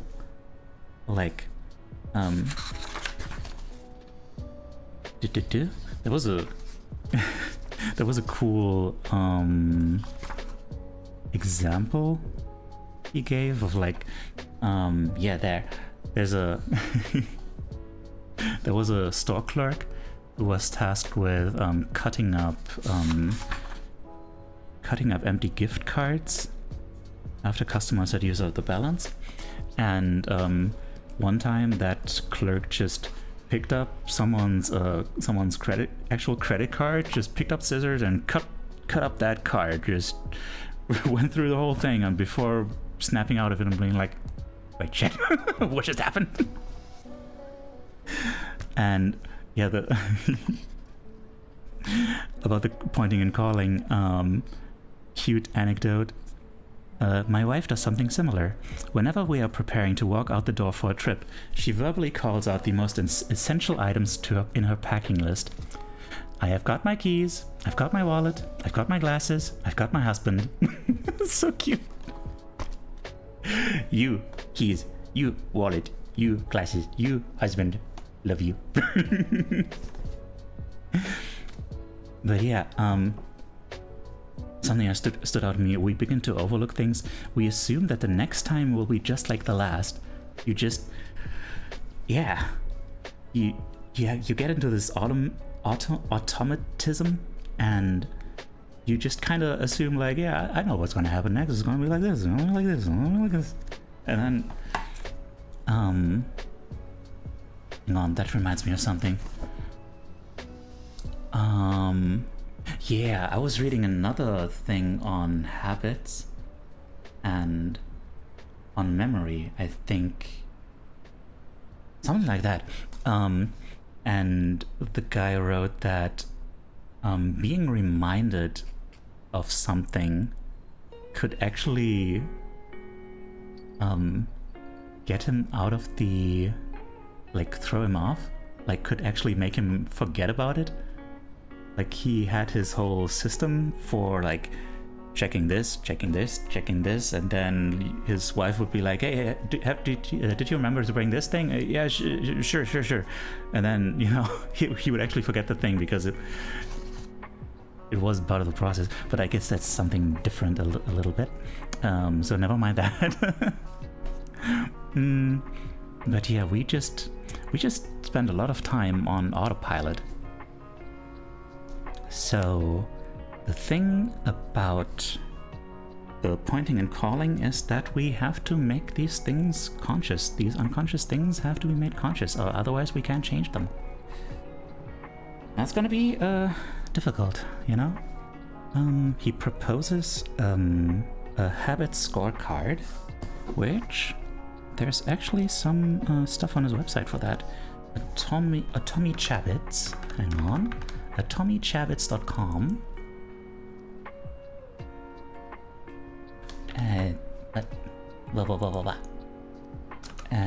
tommychabits.com. Scorecard. Yes. Oh, you have to give me your email address. Also automatically receive access to all other downloadable resources mentioned throughout the book and added to James' popular weekly newsletter. I mean, I don't know. If you want to do that, do the thing? Okay.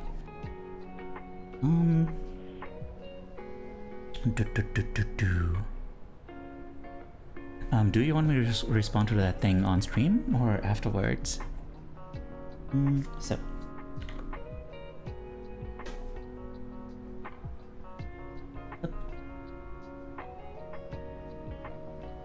So that is, I guess, what I'm going to be using.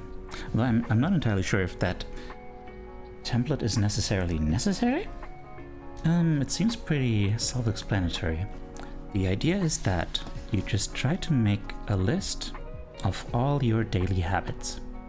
Sure would be a shame if someone signed up for that and threw it in the Discord. Oh my. Indeed. Indeed it would be. Atomic habits. Atomic habits, yeah. You know, I think they made a they made a whole anime about that, about Chabbits, right?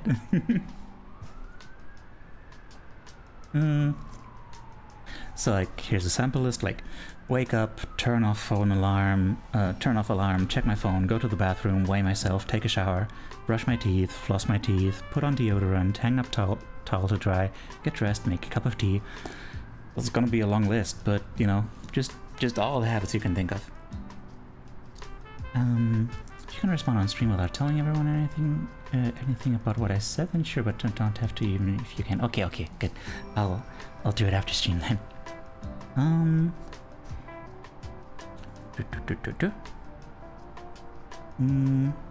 Right, and then after each habit, you evaluate whether it's like a good habit, a negative habit, or a neutral habit. So for a good habit, you write a plus next to it.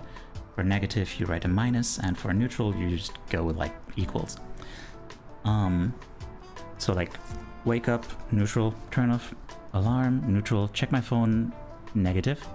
Go to the bathroom, neutral, weigh myself, positive, take a shower, positive, brush my teeth, positive, floss my teeth, positive, put on deodorant, positive, hang up towel to dry, neutral, get dressed, neutral, make a cup of tea, positive. Oh, yeah. Now the thing is, about that. There are actually no good or bad habits. There's just, you know, all your habits help you in some way. They aren't good or bad, they're just effective. What you should instead consider in, to evaluate them is categorizing them by long-term benefits, which, you know, bad habits will usually have bad negative long-term consequences, because, you know, they're short-term escapes and stuff like that, but nothing that will help you in the long run and probably will actually hurt you in the long run. Or, you know, the whole concept behind this book is supposed to be like that you figure out what kind of person you want to become, and then you can ask, will this help me become the person I want to become? Does this work for this desired identity, or does it work against it? And for the start, I put the scorecard in the Discord mental health resources. Thank you. That's very kind of you. Hell yeah. That makes me really happy. Thank you.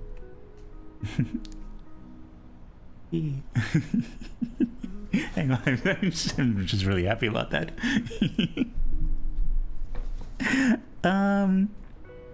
Okay, so for happy to help. Oh, that is freaking. You're so cute. What the hell? There's a parasect in chat, by the way. So for the start, you don't really have to change anything about it. It's just about observation. Like, basically imagine yourself being like an ethnologist, just like out there in like, you know, the deepest of Africa, deepest depths of Africa, observing a newfound tribe, and, you know, the tribe is you. And you're just like, ah, yes, interesting.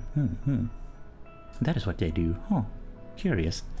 So I think that's important. You know, that whole no good or bad habits and no judgment is, you know, you don't want to motivate yourself through like guilt, through shame, or all that. Like, that is not a healthy mindset to approach this kind of stuff from. I can speak from experience with that. Like, I'm basically super motivated by just, you know, the idea that I have to be doing stuff, or otherwise, I don't know. It's so automated that there doesn't even have to be an otherwise. Like, you know, it's just like, no, I have to. And yeah, basically, you have to forgive yourself. Like, you know, if you, for example, like the example he uses is, if you want to lose weight, or, you know, if you waste time online, notice that you're spending your life in a way that you do not want to.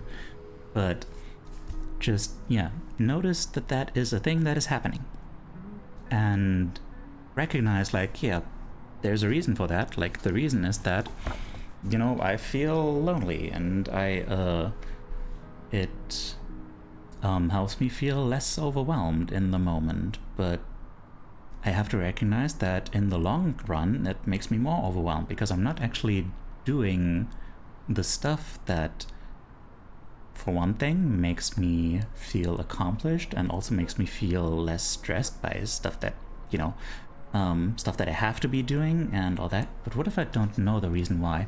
Well, then it's time to figure that out, huh? I mean, that can be a little bit difficult, but I guess that's something you could, if you can't figure it out yourself, you can try asking me or someone else about it. Like, you know, basically, like, I mean, no one else can tell you about it, but, you know, feedback can help you figure out, like, no, that doesn't sound right. Why doesn't that sound right? Like, I guess it's more like something in this other direction, you know? Like, yeah.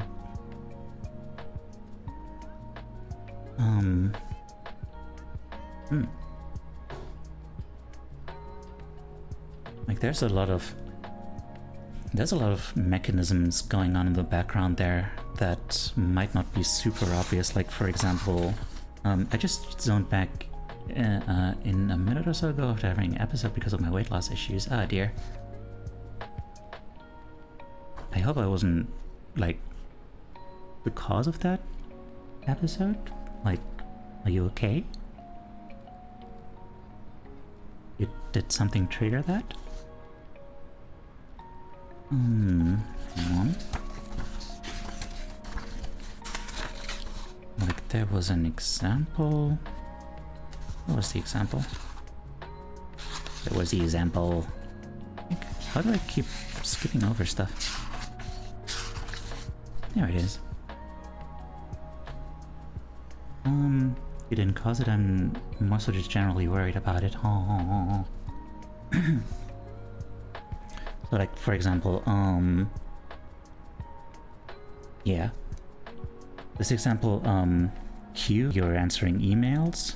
Craving, you begin to feel stressed and overwhelmed by work. You want to feel in control. Response, you bite your nails. Like, you wouldn't... it's not obvious that biting your nails can be a way for you to feel in control, but that can be a cause for it. Like, yeah, I don't know. I can't think of like any other good examples for it. I was trying to write a post on Reddit asking for help, but the app was being shit. Ah, I see.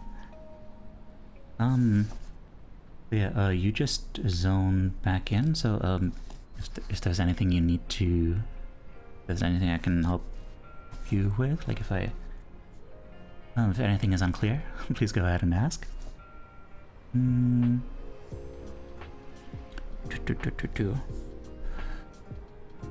Alright, so yeah, basically just observe that that is happening, no judgment. Forgive yourself, just recognize that it's happening and that there's a reason for it, and that you just want to have a different reason to do a different thing. And then, yeah, the first step to changing bad habits is going to be on the lookout for them. And if you feel like you need extra help, you can try the pointing and calling method in your own life. So basically, the example is you notice yourself, if you have a junk food habit, you notice yourself grabbing a cookie and you can be like, I'm about to eat this cookie. I don't really need that. It doesn't provide me any nutrients that I require, and it's going to hurt my goal of becoming more healthy. I do think it was very timely to zone back into here to talk about why we shouldn't use negative emotions to reinforce our behaviors, like me feeling wrong, for lack of better terms, at my size. Yeah, exactly. That's not going to... It's going to be counterproductive. Because, like, I don't know, yeah, like, maybe you started having those bad habits in the first place out of shame or out of stress. It's just stress in general is like a huge culprit for that. So if you just try to motivate yourself through more stress, it's just going to make it more tempting to get back to that habit that you used to regulate your stress. So, you know, you see the issue there. There's like a conflict of interests. Also, I wanted to make a poll. Poll. I need a fucking nap. I'm gonna be way too combative in my current state of mind. Oh dear. If that's gonna be what helps you, then please do that. Or you can try, there's all sorts of like grounding exercises to help you regulate emotions like that. Okay, question I need to make a poll for. Would you like a to-do list bot. It costs money.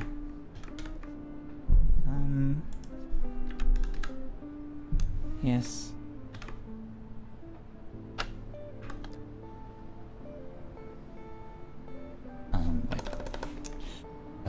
Strongly, yes. Yes.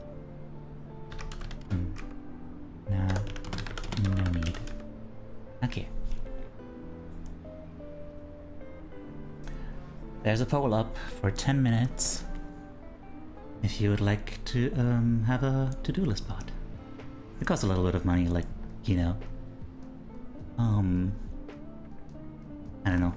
Like a $5 a month or something. Super sweet bot.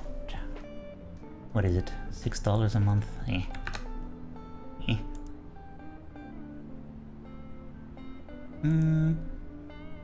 Okay.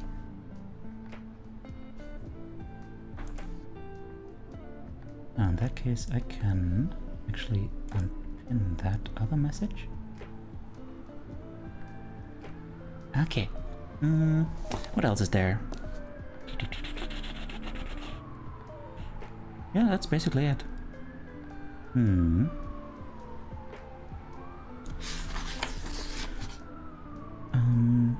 Oh yeah, I already started reading the next chapter, and I can already tell where this is going to be going. The chapter's name is The Best Way to Start a New Habit. And it starts with a little research experiment.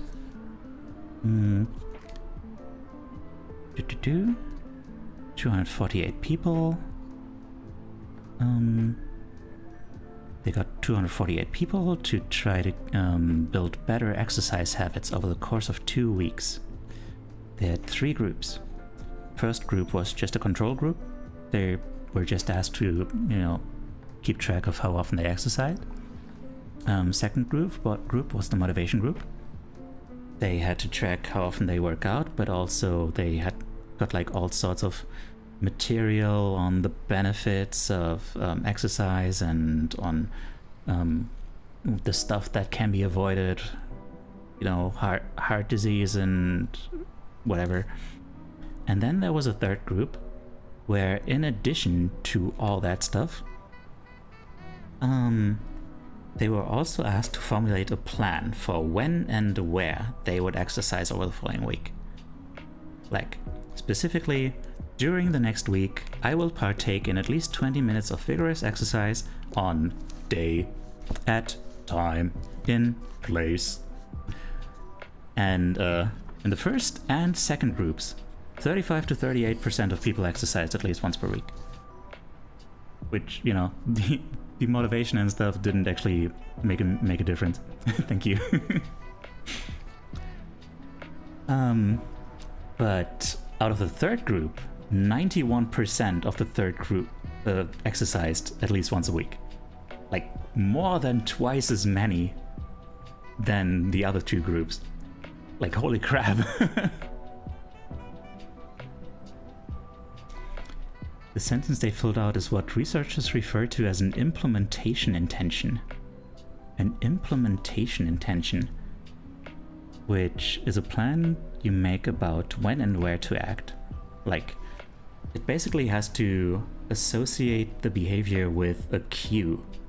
But you know, it can be all sorts of cues, but the most common cues are just time and location, which also makes sense. Like, our brains are very strongly tied to location, like our memory and all that stuff, all that processing. So that's why they tell you not to work and sleep in the same room, because your brain is gonna be like, oh, this is the room where I work, and then and then it's also gonna be, this is the room where I sleep. So it's like, it cancels each other out, I guess. It conflicts. But if you have them separated, then like just being in that place will be like, okay, gotta be active now, let's go. Or, you know, time to wind down and sleep. So yeah. it's time to make things like super concrete, I guess. Yeah, this is...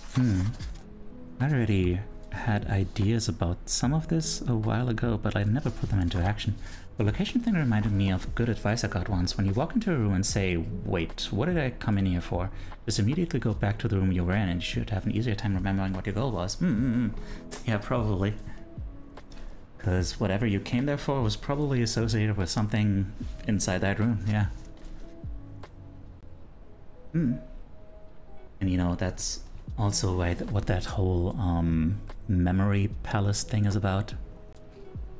Like that was actually the first thing I did a study stream on, was what was it called? Memory Craft. Memory Craft by Australian lady.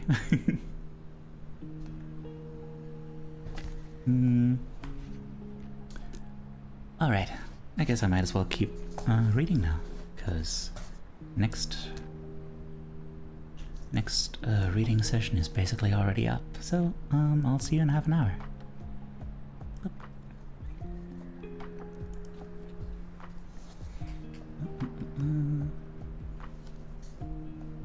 I want to get back to reading. Maybe I should start with Atomic Habits. I'm already 1/3 through it. Well, let's go.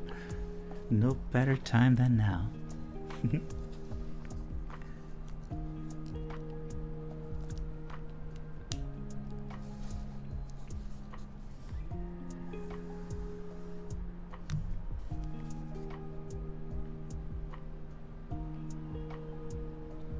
Oh yeah, I forgot to mention, the whole pointing and calling adds realness and weight to your action.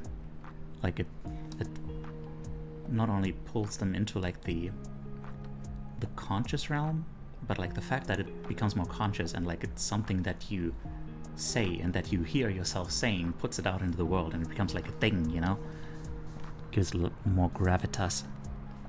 And that also can help you even just like recall to-do lists, tasks on your to-do list.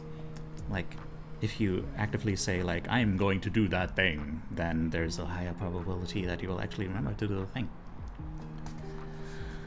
Beep, beep, beep.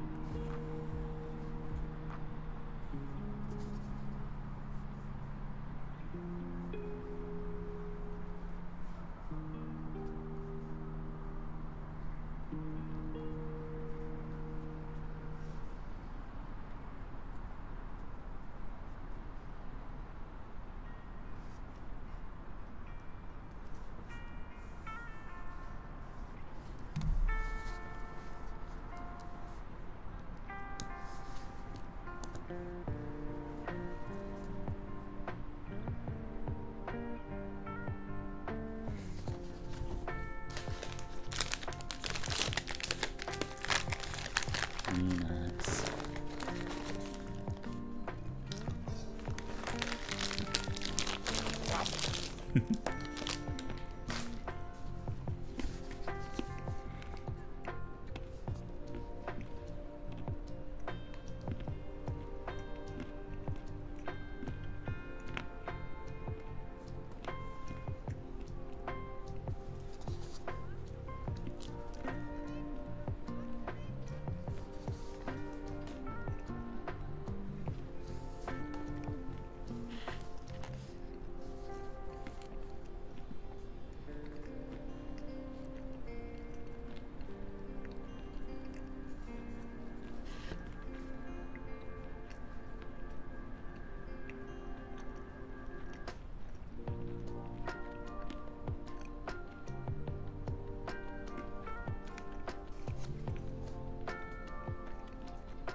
Anyu, hi. No worries.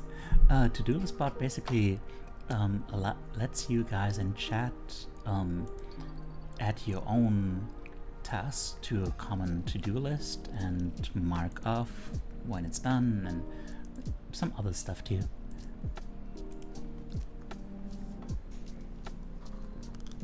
Basically making me not just background noise but like part of like a whole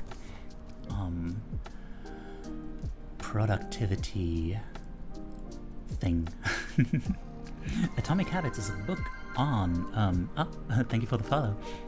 It's a book on how to basically become the person you want to be. You know, how to build new habits that you want to have and how to get rid of habits that you don't want to have. Yeah. So we could work on goals together as a community? Well, it's more like, you know, everyone has their own goals and you can just, you know, I don't know.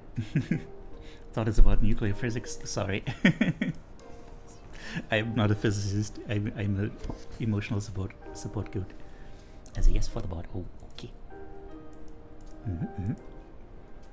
No votes for strongly yes, but I don't know. I might have to make another poll more out in the open and stuff. Yeah. Oh, it's you, hi. Hello, hello.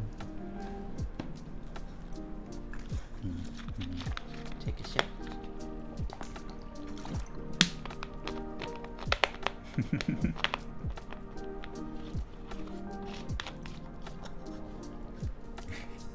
It makes sense, yeah. Okay, gotta keep reading.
It's so helpful, right?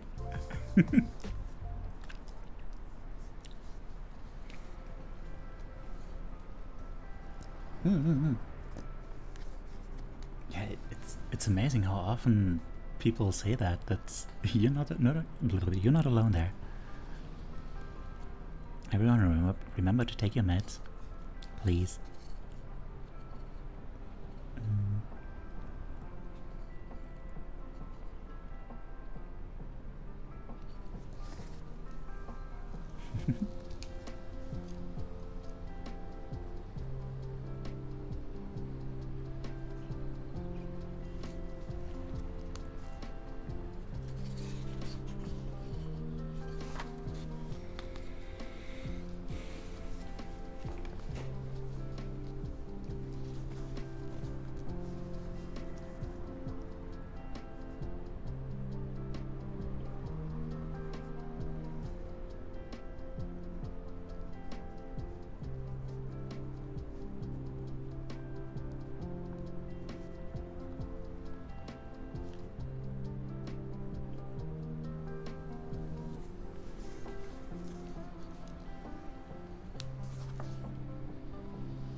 It's really interesting how this guy keeps putting anecdotes in here where you don't immediately know where he's going with it. Really makes it like gives it a sense of discovery.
Mm-hmm.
Oh, hey, Gear. How are you doing? The vibes are... I feel a little bit off. Like, it's one of those days where I can't talk good. somehow. But I don't know, we're making good progress, I think. Decent progress at least? Yeah, decent progress. How are you doing?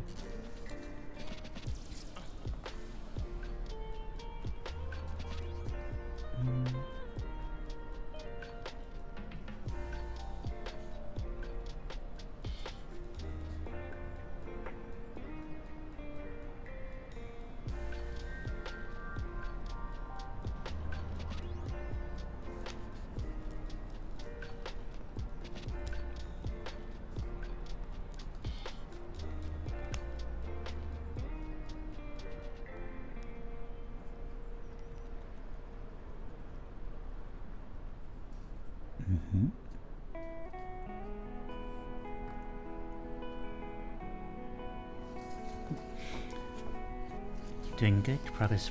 Just studying for a final exam, so I wanted to pop in. Oh, cool.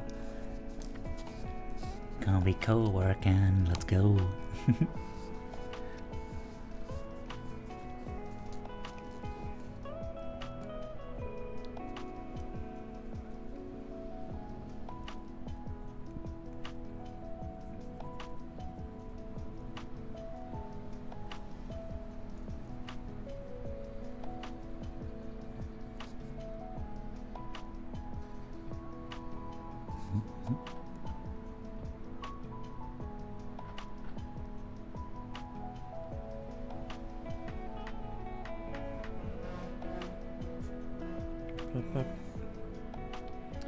Lucky in case you say my name and you just completely missed it. No worries, no worries.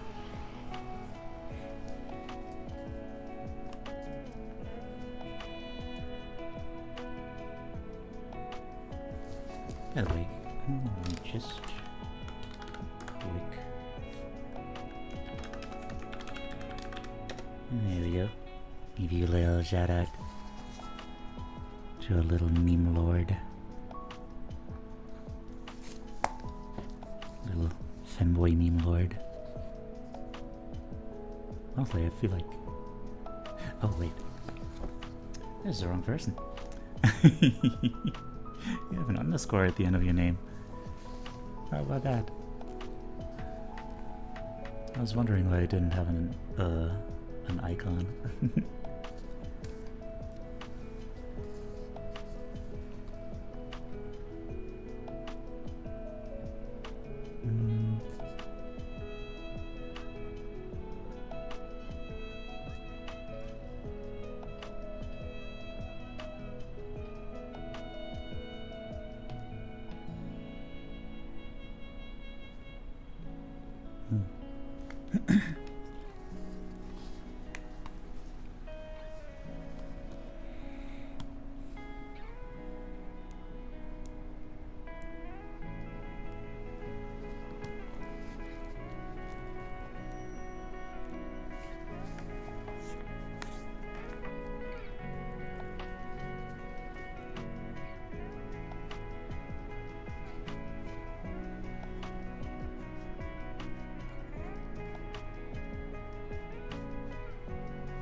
Alright,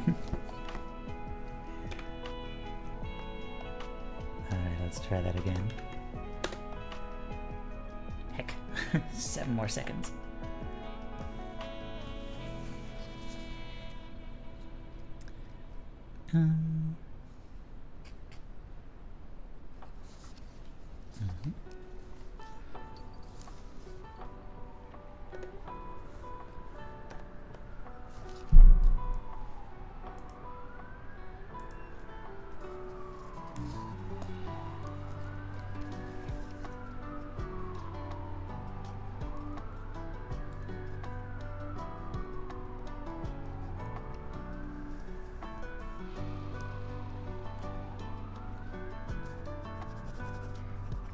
Whoa. I just added a tiny little side note to something and then was like, holy shit, that's actually super important, oh my god.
I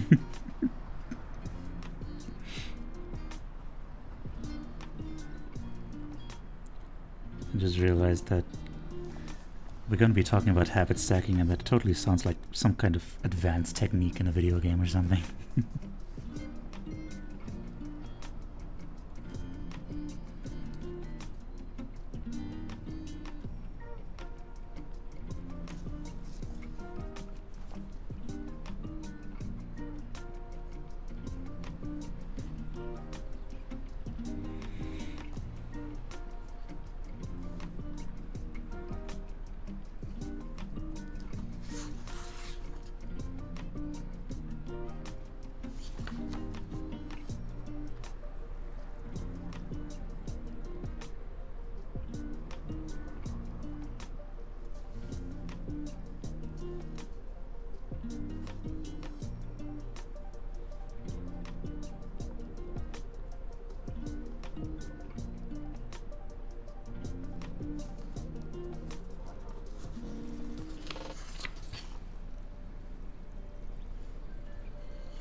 A wild Togetic appears.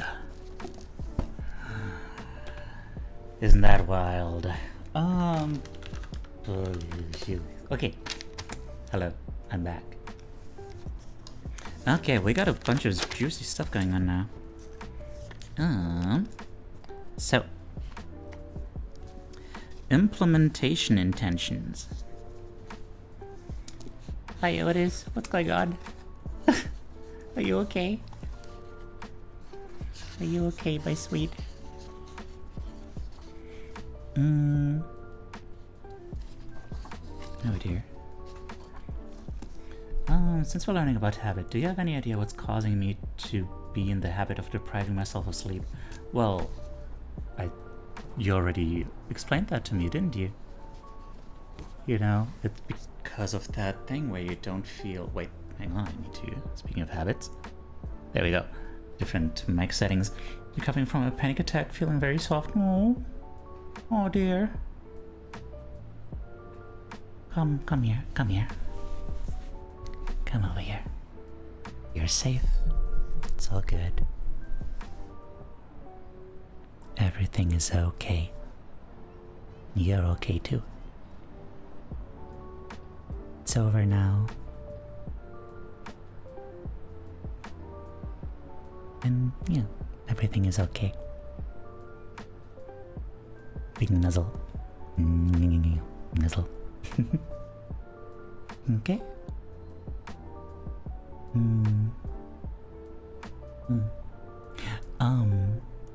So yeah, like I think the habit isn't, from what I understand, it's not the habit itself, like the sleep deprivation isn't the habit itself, but rather that's you not wanting to stop the day because you feel like you haven't accomplished enough on that day. I never know. Do some grounding techniques if you need, write down your feelings, make a warm drink, take some deep breaths. Panic attacks are rough and take a lot of energy, so be gentle on yourself today, yeah. I give a little shout out to Vanilla.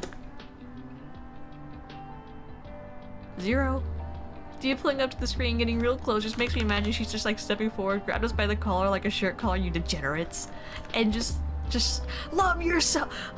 Love yourself. Love yourself like I love you. You're a beautiful person, and I am so happy to have you. Shut the fuck up.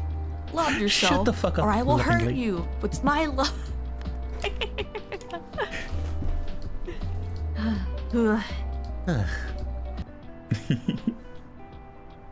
I know there's subconsciously something that underneath all that reasoning that is frustratingly out of reach.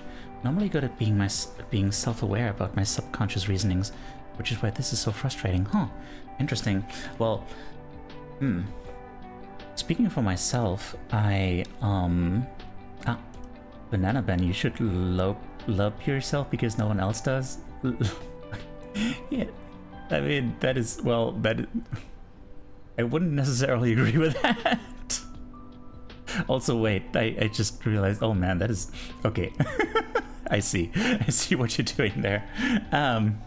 Hi. Hi, Ben. How are you doing? Okay, where was I? Howdy.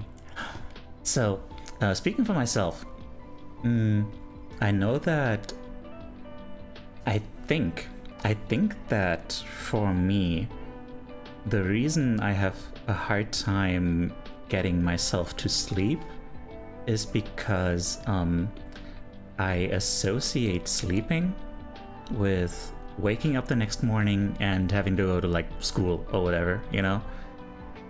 And so I think that just really ruined it for me way back then when I still went to school and stuff. And even now, that's like, you know, the whole sleep thing is fine, but then every morning I wake up feeling like trash, you know, just physically, because my sleep is just not restful somehow. So, you know, it feels nice to be all cozy and comfy and stuff, but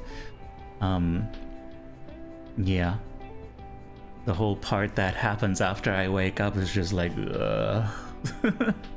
do we have to? So you kind of, so I kind of end up like trying to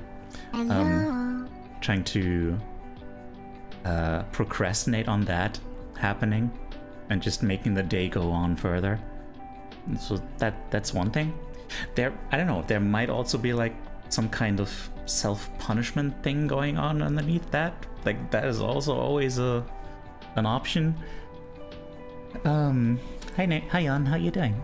I used to have a hard time going to bed because I dread tomorrow, yeah.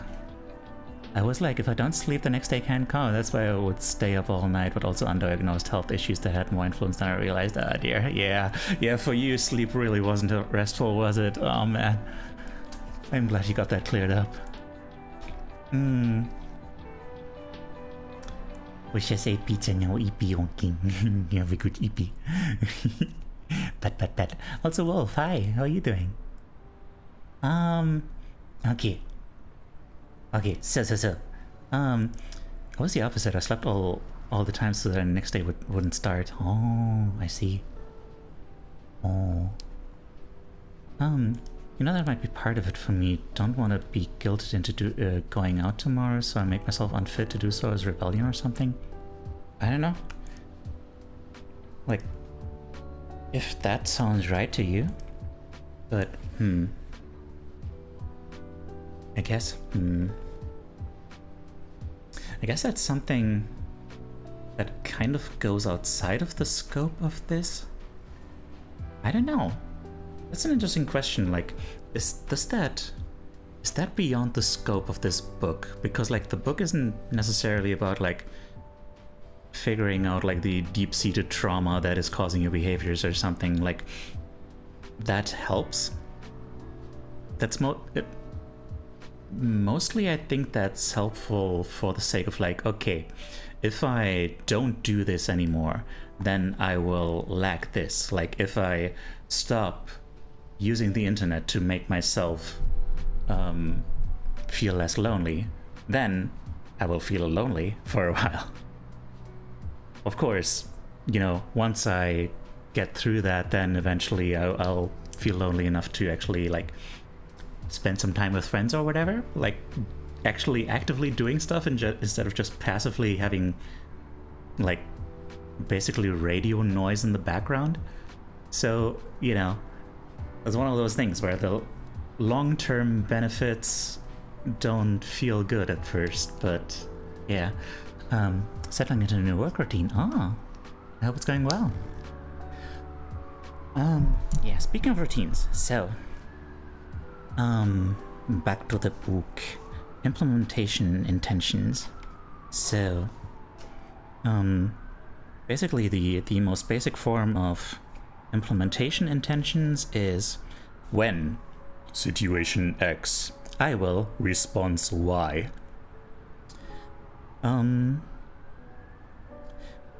Really powerful little bit there was like, a lot of people think they lack motivation, but what they actually lack is clarity. Like, do you actually lack motivation, or do you just not really know what it is that you actually set out to do? Is it clear enough what you should be doing, when and how and where and whatever?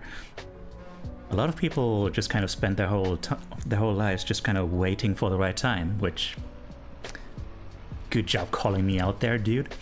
Also a bad habit of spending money on commissions that I would like to break out of.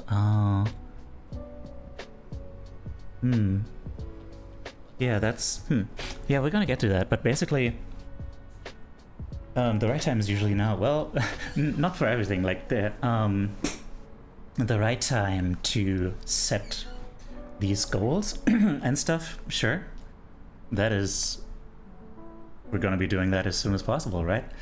But you know, I couldn't do like my ideal morning routine right now, you know. Setting good habits, yes. I just hit a 499-foot bomb. I hope you're gonna be okay. Please don't explode. I'll work out when the semester is over. Just start. Yeah. Yeah.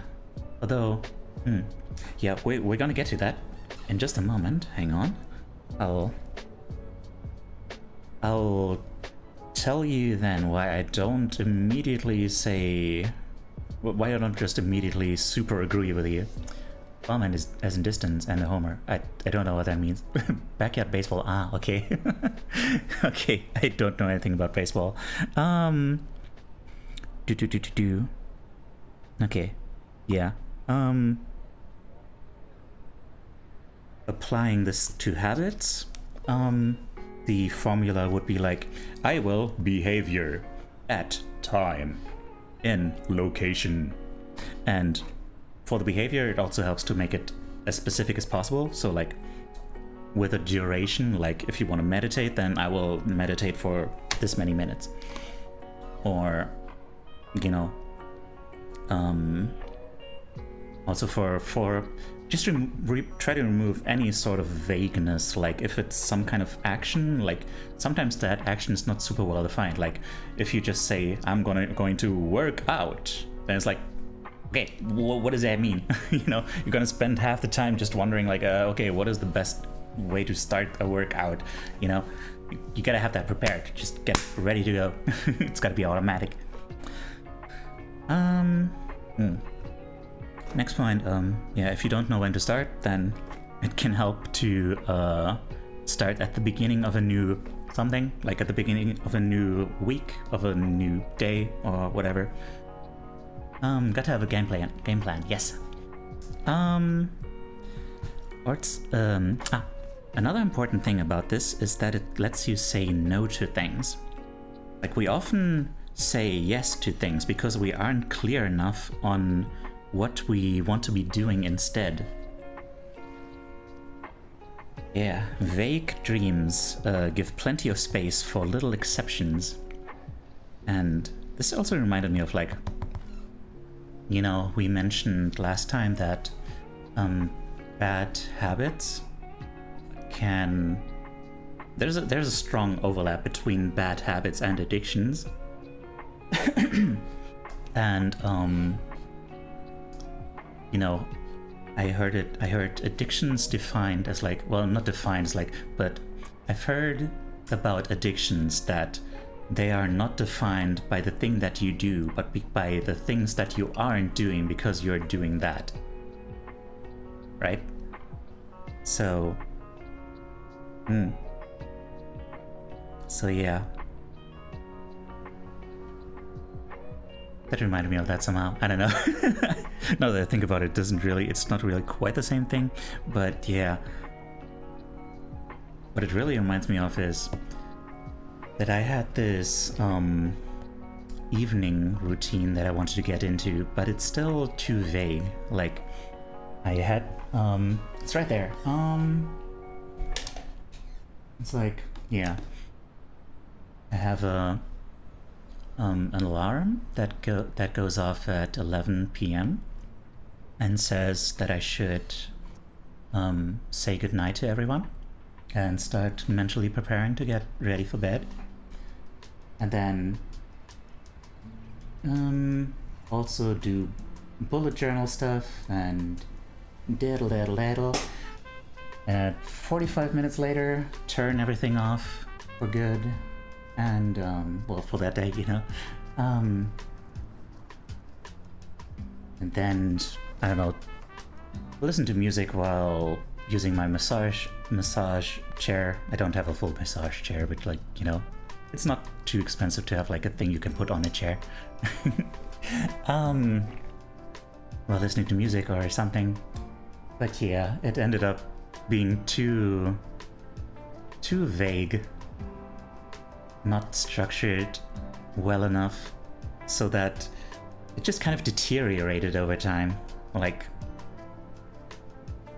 you know, I didn't have a clear time for when to do each part of that thing. And then I just kept doing more and more small exceptions. And eventually I just kind of started ignoring it. You know, now it's basically just a suggestion, like, okay, like, it's 11 p.m. Maybe like start going to bed like within the next hour. Okay? Like, you know, you should really totally like turn off the PC like at midnight, probably. You know. Hello Celestia, how are you doing?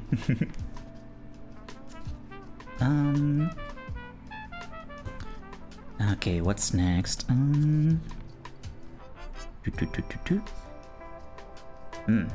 The goal is basically to make it so obvious, make it so clear and obvious that just that with enough repetition, the cue in itself, like being in the right place at the right time, will make you want to do the thing. Basically, Pavlovian dog yourself. Doing pretty good? That's good to hear. I'm doing okay. I'm trying to power through my brain fog.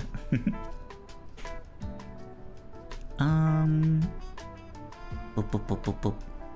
And then we get into the advanced technique of habit stacking, which is not actually such an advanced technique. Basically, it just means you can attach multiple habits together, which is it's basically just a special form of implementation intention, where you say, I'm going to do this thing once I'm done with this other thing that I already do, you know? So let's go through a bunch of examples here. Oh wait, I should go back and give some examples for previous stuff too. Like, sounds like double summoning Yu-Gi-Oh! You can think of it that way, sure, yeah. So like, a simple and clear habit for meditation would be like, I will meditate for 1 minute at 7 AM in my kitchen. Studying, I will study Spanish for 20 minutes at 6 PM in my bedroom. Although for that one I would add that you should prepare what kind of study you're gonna do, so you don't spend the whole time like sorting through all your materials and stuff, you know. And stuff.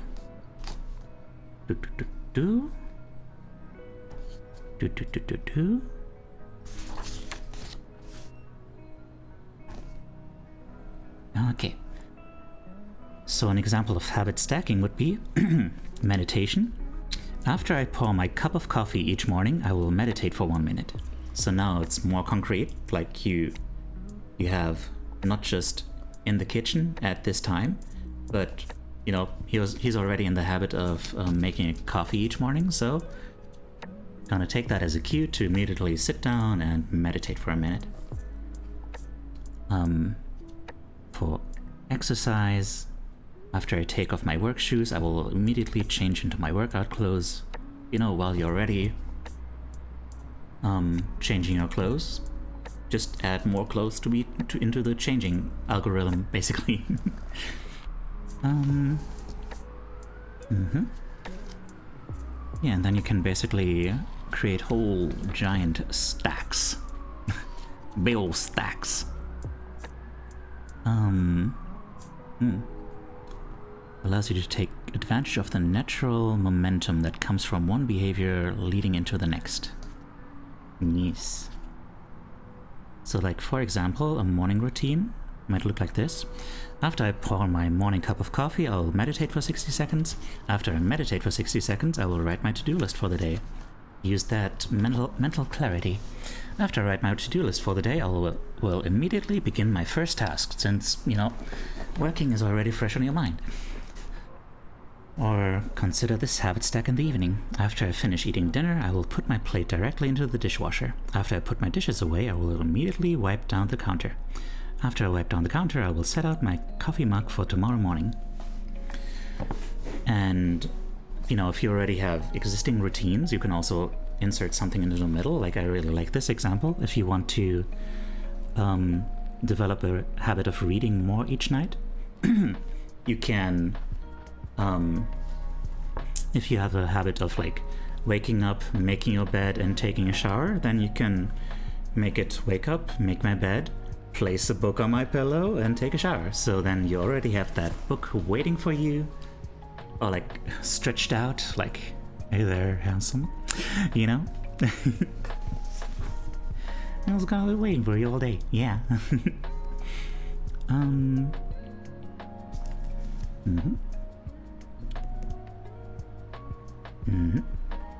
Yeah, and then you can, once you get comfortable with doing that, you can apply that to more general stuff, like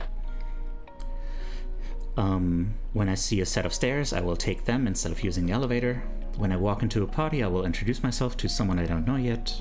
When I want to buy something over $100, I will wait 24 hours before purchasing, for example. Like, that's that could be applied to Connie's example. Like, if you have that urge to splurge on a commission, then be like, okay, let's wait for a while, see if that is really like, if that's just a spur of the moment thing, or if I'll reconsider after a while.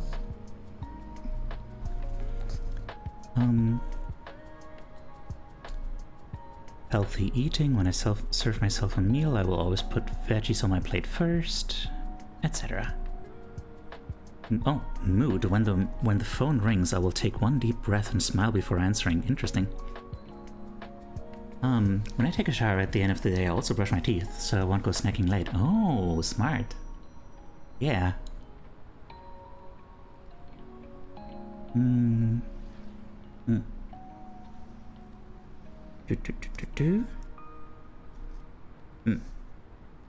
Yeah, consider what is the right time and place for new habits. Don't make it harder for yourself than it has to be. And that is where I was like, wait. I didn't realize just how important that is. Because like, I have a terrible habit of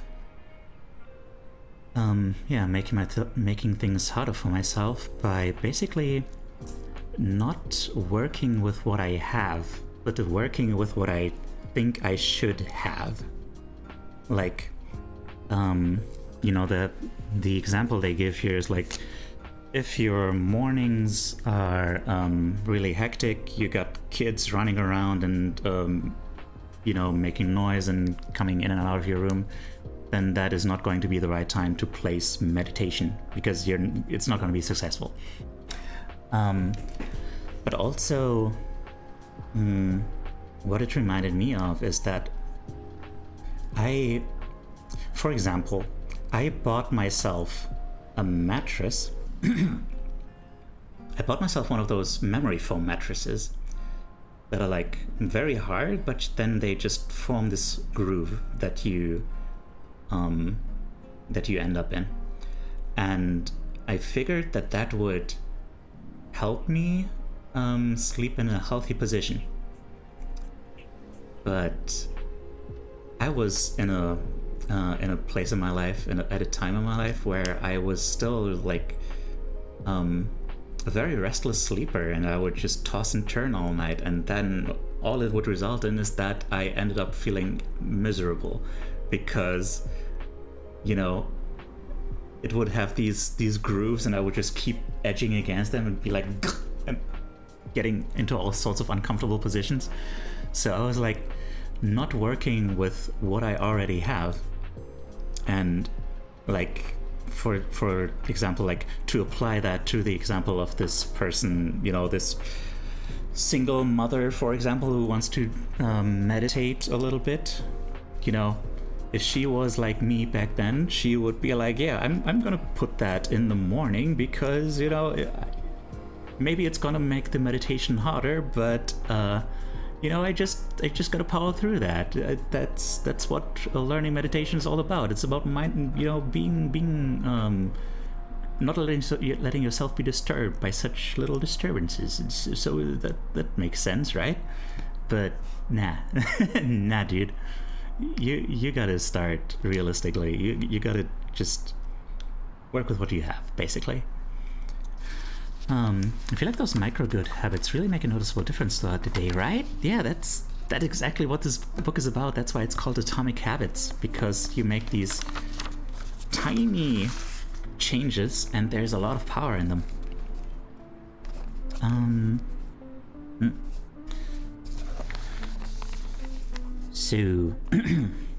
So you gotta find the right trigger for habit stacking.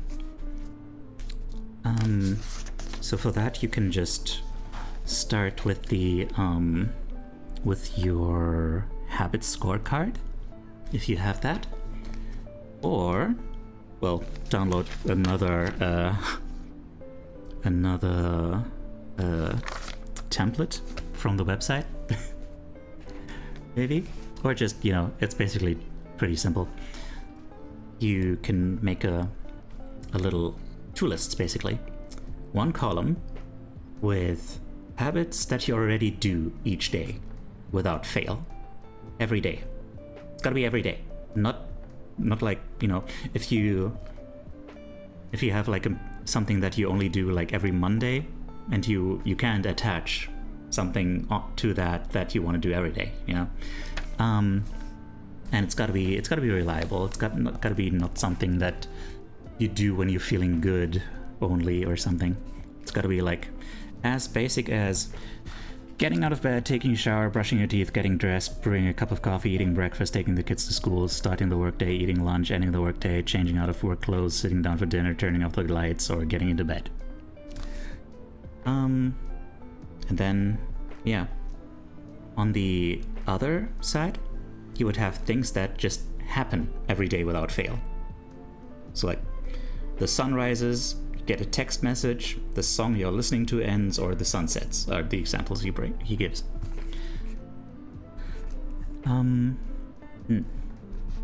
Basically, it's gotta be as concrete as possible. You gotta avoid any sort of ambiguity. Like, for example, he made the mistake of being like, when I take a break for lunch, I will do 10 push-ups. And then I was like, okay, do I do the push-ups before lunch or after or where? Like, you know. I don't have a routine and I feel attacked by anyone telling me I should get one. That's unfortunate. I mean, you don't need a routine, but I mean, I don't know. Just take these as suggestions, you know? There are some things that you do every day, like, you know, even if it's just like getting out of bed, you know? And then if there's something that you want to be doing, like if there's something that you feel would help you become a person that you want to be, then it would help to be like, okay, once I do this one thing that I already do every day, I'll just immediately slide into that thing. Every day my cat bites my foot because she is hungry. Oh. That is not the happiest without fail everyday thing, but you know, it happens. It works. I don't get out of bed every day because I don't get into bed every night. And even when I do get out of bed, it's never at the same time. Well, it doesn't always have to be at the same time. It's just, you know, that's not what that is about. Like, as I said, like, start with what you have. Even if it's just like, get up from wherever I fell asleep, you know, you can still attach something to that. Like, this is not about shoving you. I feel like I don't know how to approach this. I don't. This is going to make me sound like I'm trying to be a therapist or something, but like, so how to put this without being like a therapist? I wonder. It feels to me like maybe there's a certain hesitation within you regarding habits and structure and such, because you associate it with people trying to make you do things and be like proper and structured and whatnot.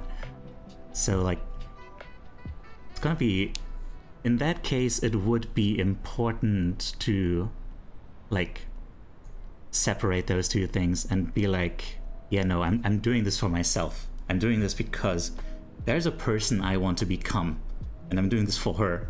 Do it for her, you know? I don't even eat a certain number of meals a day anymore, just eat when I want to.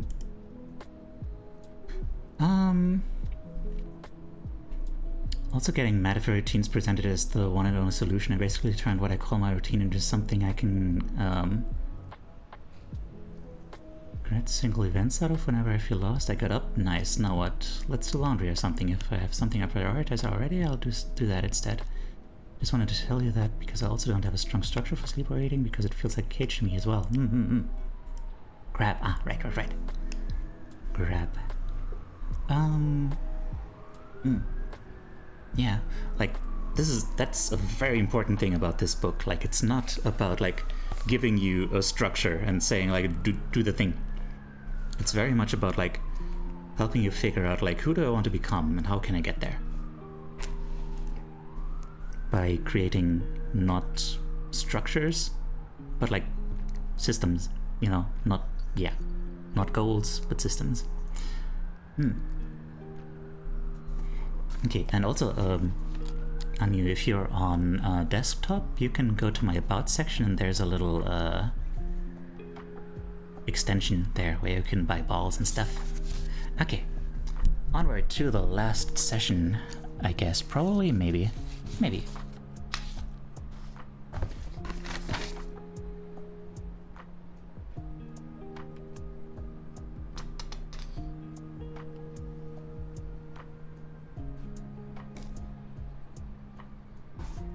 Also,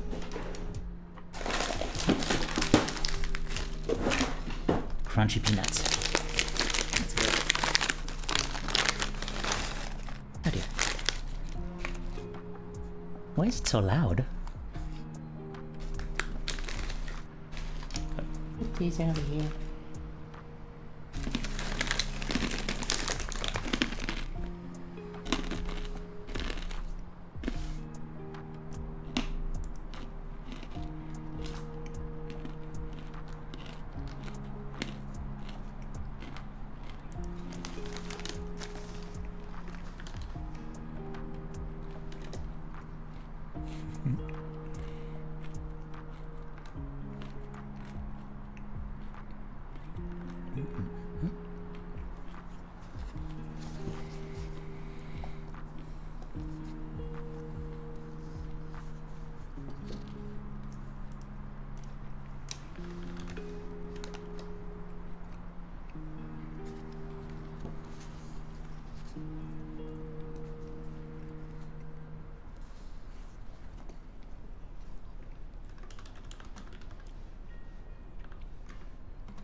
What's the word?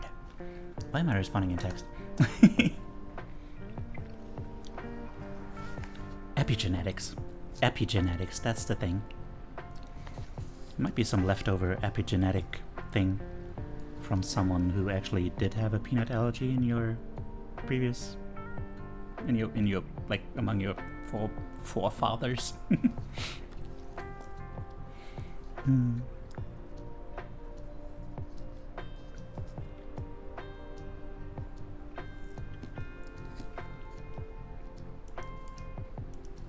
Oh yeah.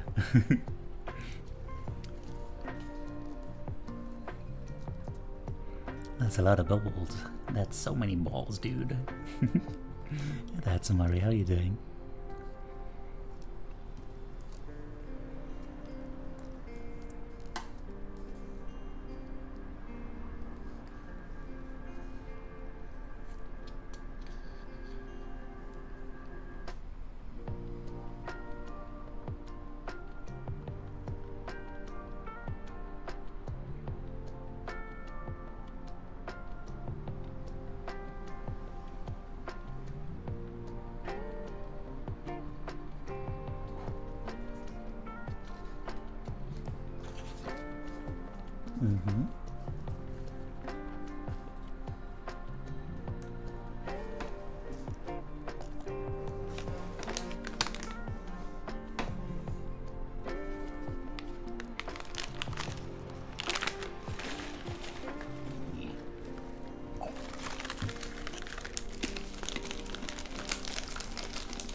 Hello. Hello.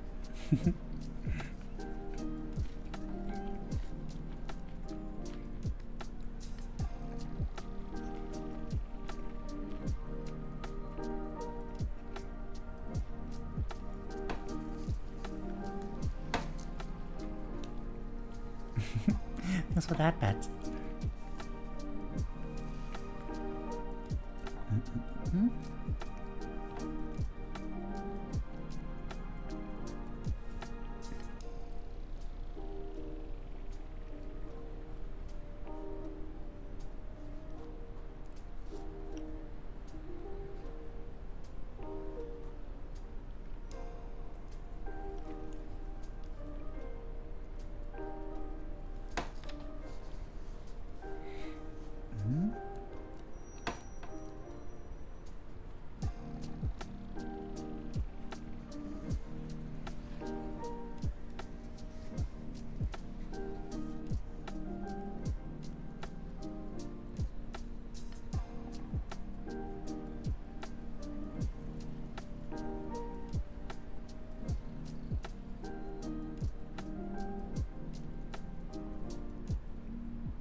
We got some physics going on now.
Oh, damn.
Ooh, we're getting into real juicy stuff.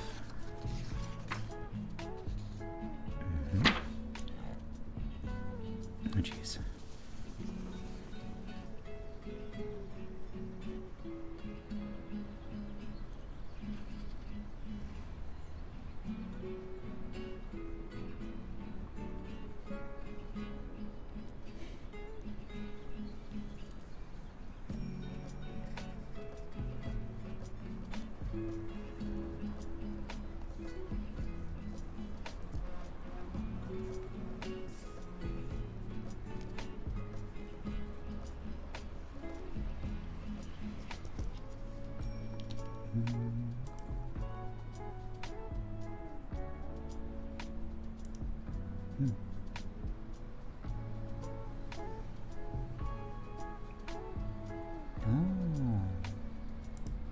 Oh, interesting.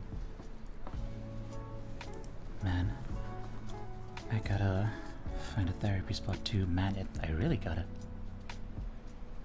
Wait, we're about to get into the prime season for people seeking out therapists.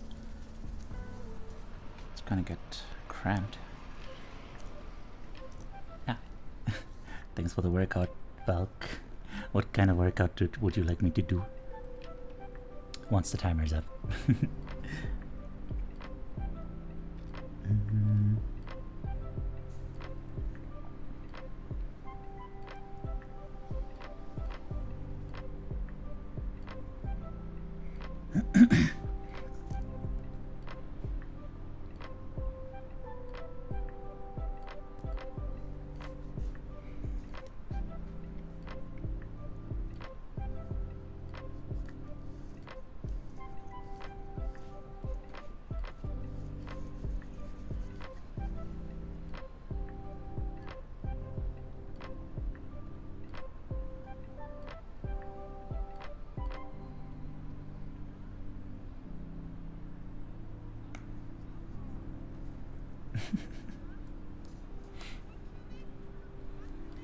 Squats. Okay. Translates simply, of course, when it's always here also against anxiety and pressure much on out of form or projective feeling things. Can access the for 4 more months, 5 months, 4 more. Looking forward to endless lessons eventually. Really helped me learn about myself in relationship to my parents. Huh. I'm glad it helped you. I don't know why it got so much quieter.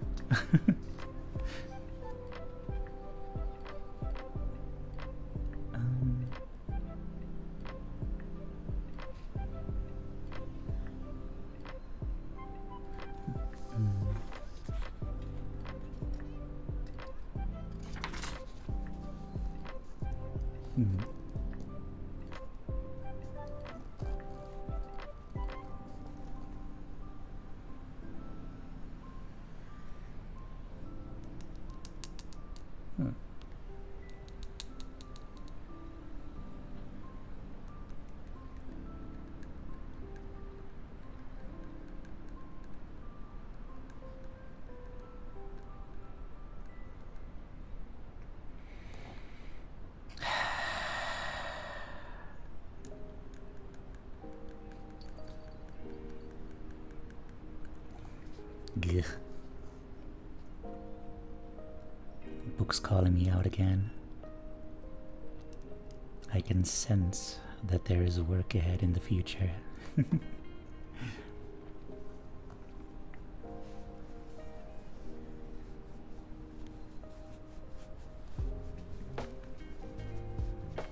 Deep breath.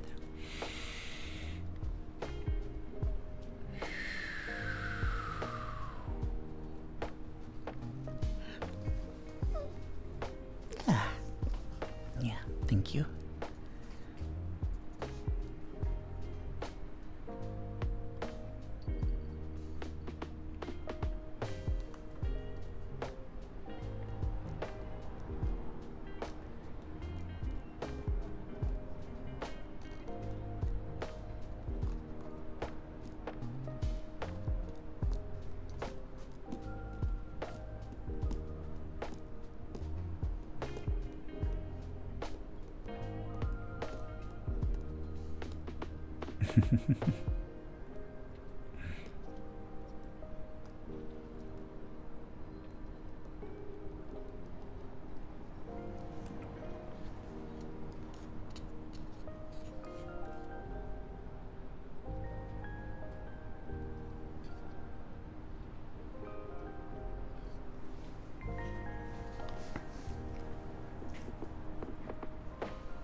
Ooh, interesting.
Yeah. The sirens thing is a little off. Like, the city sounds in themselves I enjoy, but like, that is the one part that really didn't have to be in there.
Okay.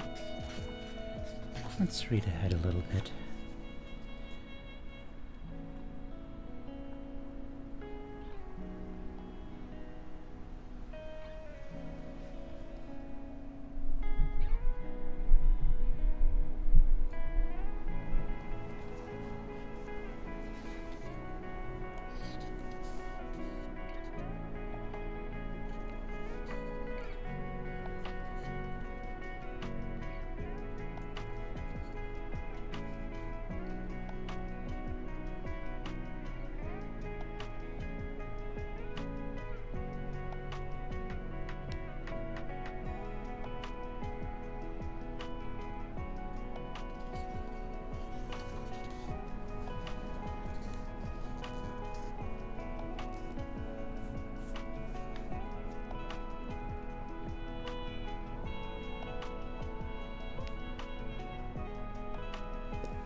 The fucking Cleveland show theme? I don't know.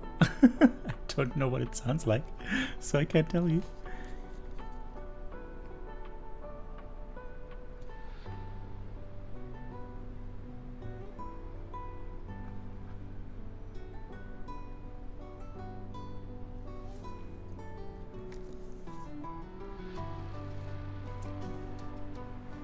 I did spot like something that sounds extremely all-star-ish in another song, so just a little tidbit though, just for a few seconds.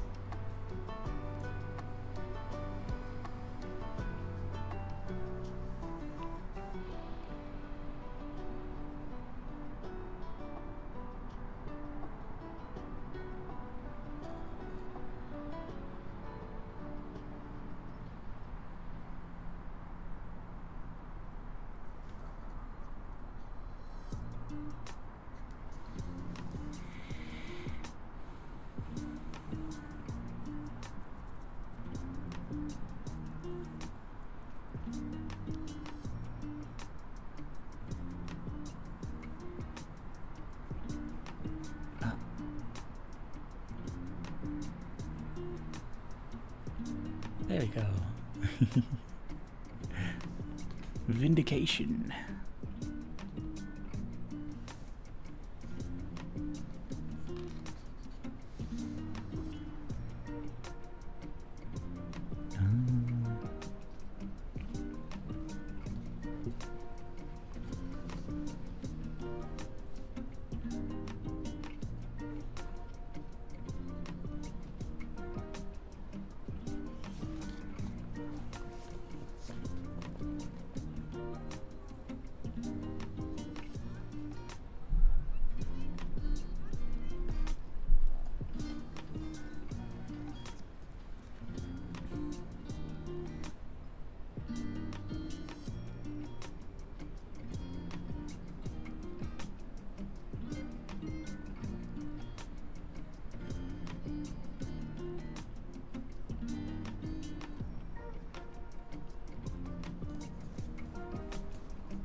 Hang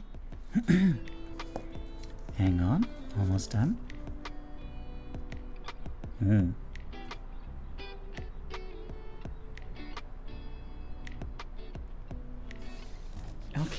Okay. I kinda read through a whole bunch here without taking notes, but I don't know, I feel like this was important. Yeah. A wild Riolu appears, by the way. So, last little bit. Although it's not a little bit, it's like two entire chapters. So let's get to it. Oh, also, there we are. So, this is about shaping our environment, because environment often matters more than motivation, which is related to the cues that we discussed earlier. So, you know, the motivation comes after the cues, doesn't it? Like, you know, you have the cue and then the craving. So, yeah. So there's this whole thing about how, yes, a primary care physician at Massachusetts General Hospital in Boston had an idea to get everyone at the hospital to eat more healthy, and she did that by just rearranging stuff in the cafeteria, which just, you know, instead of having like one place that is like full of soda and then one place that is full of water, like water, just fresh water is everywhere, and stuff like that, you know. Just yeah, that made a lot more people actually buy and drink the water instead of the soda.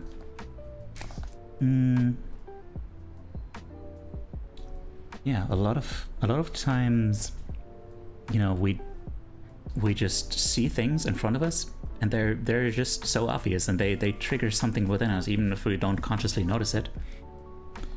And you know, if you if you just have cookies lying out there in the open,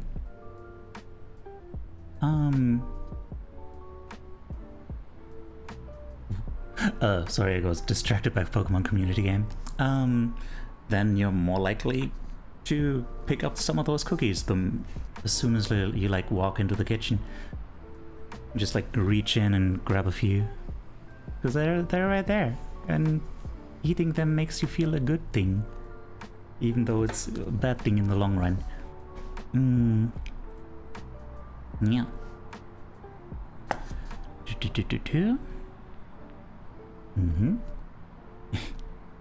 So here's some physics. Some physics about human behavior. Behavior is a function of the person in their environment. B equals F, open parentheses, P, comma, E, close parentheses.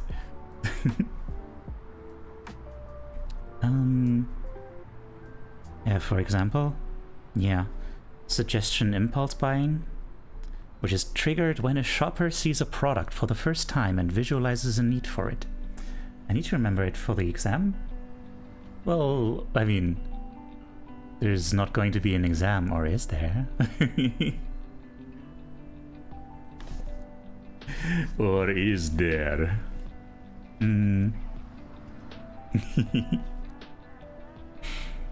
That's just a cool little thing, don't worry about it. Yeah, and of course, you know, items at eye level tend to be purchased more than those down near the floor, and stuff at the end of each aisle is bought more than other stuff. Hi there, Briley, how are you doing? Yeah, people drink Bud Light not because it's tasty, but because it's there.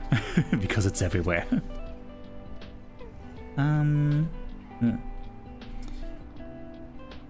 Yeah, we just go for the obvious thing. And yeah, Every living being has its own method for sensing and understanding its environment. For us, it's our eyes. Like apparently,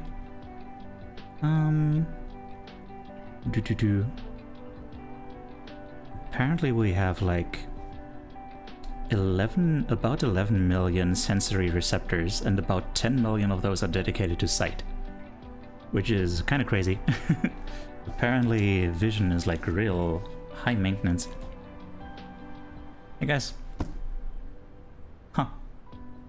I guess it makes sense, you know, graphics cards are like the big ol' power hugs of a PC. So you, huh?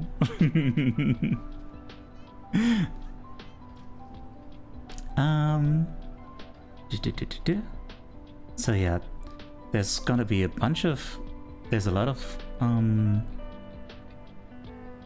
like sensory input we get, but like vision seems to be the absolute greatest.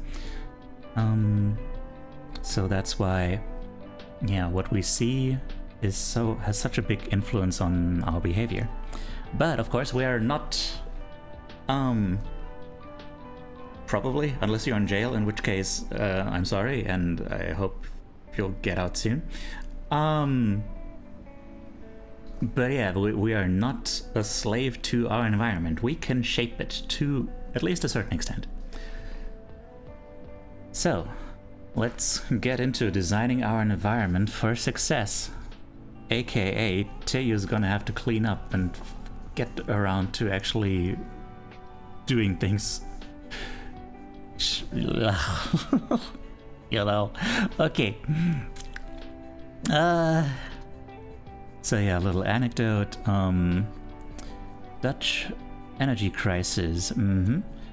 Dutch researchers found that there was like one suburb where some homeowners used 30% less energy than their neighbors, even though the homes were basically identical, except for one thing, which is that in one of those houses, the electrical meter is in the basement, and another, it's in the main hallway.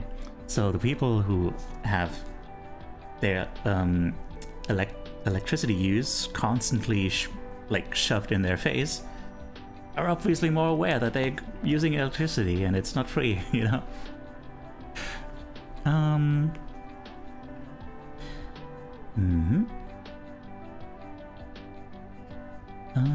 Every habit is initiated by the cue, and we are more likely to notice cues that stand out. Unfortunately, the environments where we live and work often make it easy not to do certain actions because there's no obvious cue to trigger the behavior. It's easy not to practice the guitar when it's tucked away in the closet, etc. And yeah, it's hard for me to notice any of the things that I put somewhere in order to cue myself to do a thing, because there's stuff everywhere. So it just gets lost in the shuffle. And then there's the fun bit about Amsterdam again. Yeah, they put those little fly stickers in the urinals, and apparently the reduced spillage was apparently so large that the bathroom cleaning costs were cut by like 8% per year, which is kind of crazy.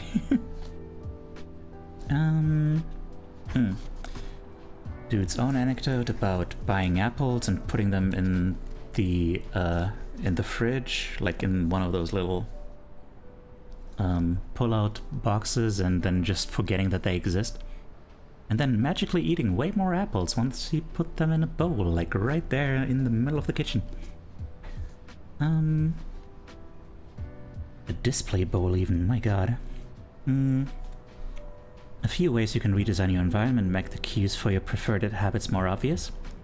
If you want to remember to take your medication each night, put your pill bottle directly next to the faucet on the bathroom counter.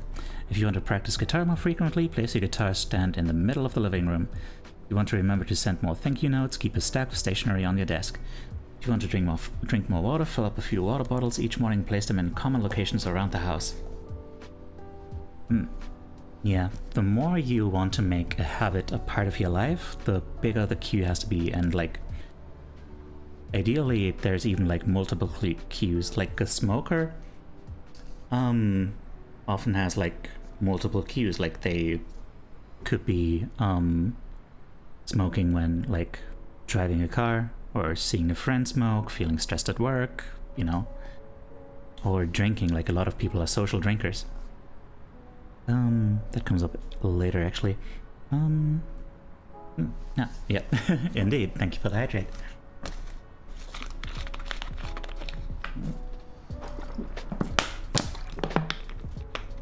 Jesus Christ. Why is it so loud? And stretch. Okay. Ay, ay, ay.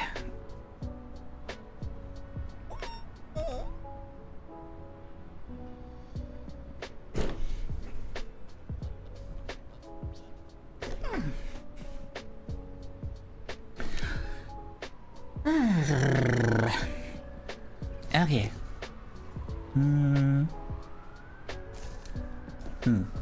Also, calling me out even harder. Environment design is powerful not only because it influences how we engage with the world, but also because we rarely do it. Most people live in a world others have created for them. Yeah. Alright, let's take control of our lives.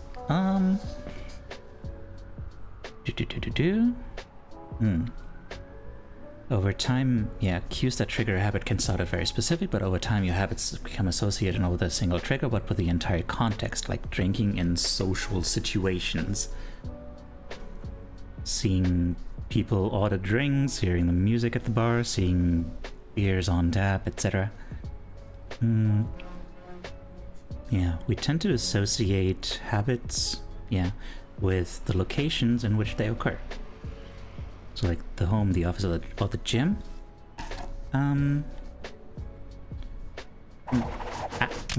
Thanks for the love. So this is interesting. Our behavior is not defined by the objects in the environment, but by our relationship to them. This is a useful way to think about the influence of the environment on your behavior. Stop thinking about your environment as filled with objects. Start thinking about it as filled with relationships. Think in terms of how you interact with the space around you, the spaces around you. Now that I'm reading this again, this is actually reminding me of like Marie Kondo. Hang on, I want to pronounce this right. Marie Kondo. Is it a long or no? It's a Kondo. Yeah, got that right. Marie Kondo.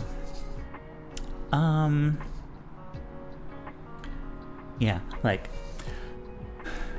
you know what I'm saying? Like, the space you inhabit isn't just,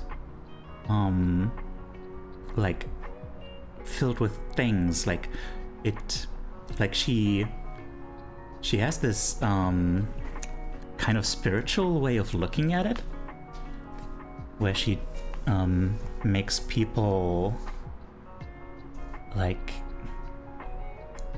you know, be grateful to their homes and, like, you know, that kind of thing. Like, try to treat it as like a living thing. But, you know, whether you believe in that kind of animistic worldview or not, there's something there, right? Like, the fact that it's a part of ourselves essentially does make our environments kind of a living thing, doesn't it?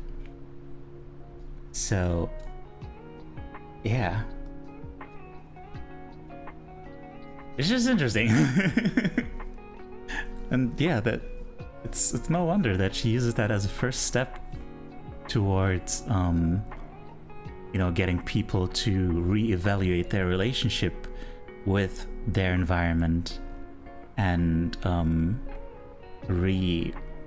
rearrange it to better suit what they want to be.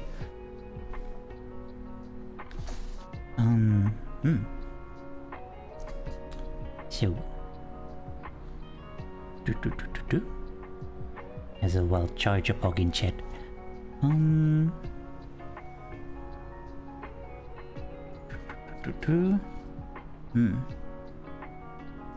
Yeah, different. The same place can mean different things for different people. Like the couch can be a place for mindfulness or for like sitting in front of the TV and stuff. You can train yourself to link a particular habit with a particular context. Like the thing I said earlier. Yeah, insomniacs should only get into bed when they're really tired. If they can't fall asleep, get back out of bed, go somewhere else, and only go back into bed once they're actually tired. And then over time, they finally started really only associating bed with sleep. Not with all the anxiety and whatnot that comes with being unable to sleep.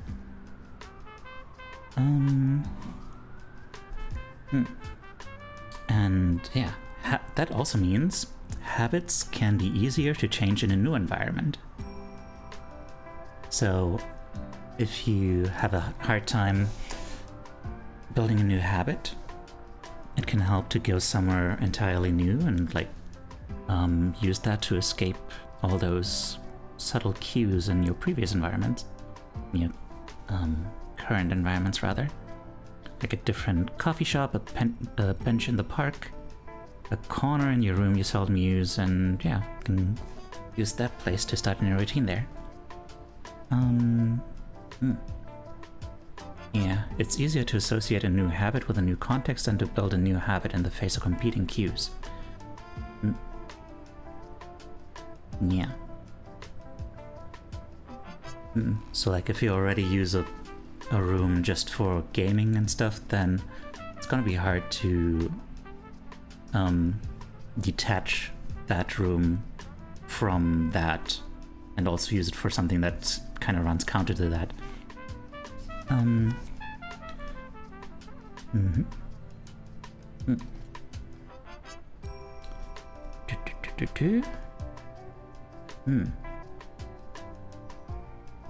Yeah, if you want to eat healthier, like it can help to just go to a different grocery store, so you don't have that autopilot to go to the unhealthy stuff you always keep buying, and yeah, it'll be easier to train yourself to be like, okay, where's the good stuff? And of course, you know, we don't always have like the luxury of being able to get an entirely new environment, so we can rearrange our current one. Like, yeah. Just try to section off spaces within each room for different tasks, if possible. I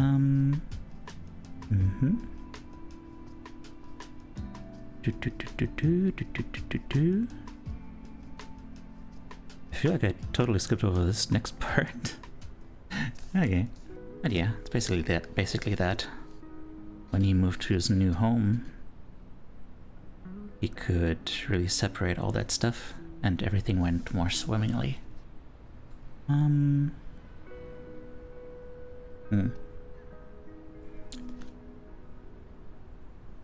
Yeah, and that's one of the issues with like phones and other stuff. Like you use them for all sorts of things. That makes it so difficult with like my PC, because I use it for my work, but I also use it for my very much not work. So yeah.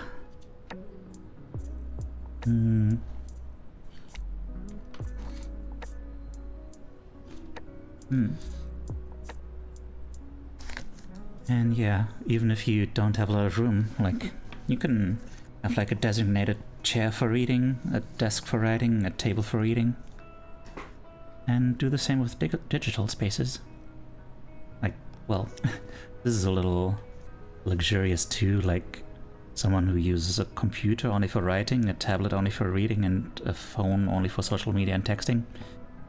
But I don't know, maybe there's a way to create like environments within your computer. Maybe it would help even just to maybe is there a way to have like preset like settings, like you know you know what I'm talking about, like you can change the colors of windows and all that kind of stuff. Maybe you could visually differentiate different kinds of tasks by switching from one preset to another? Maybe. Interesting thought. Thanks, Teiyu. Appreciate it. Cool. Okay.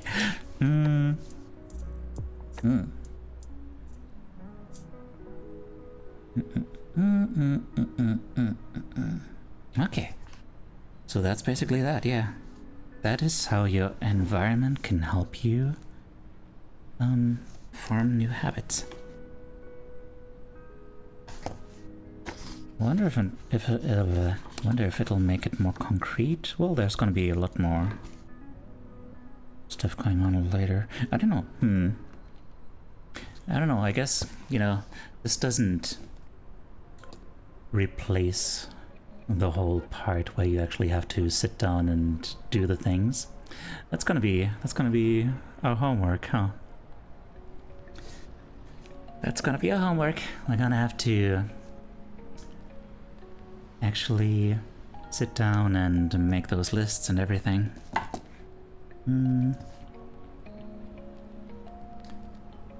But yeah. Now next, the secret to self-control is basically about the inverse, about breaking bad habits.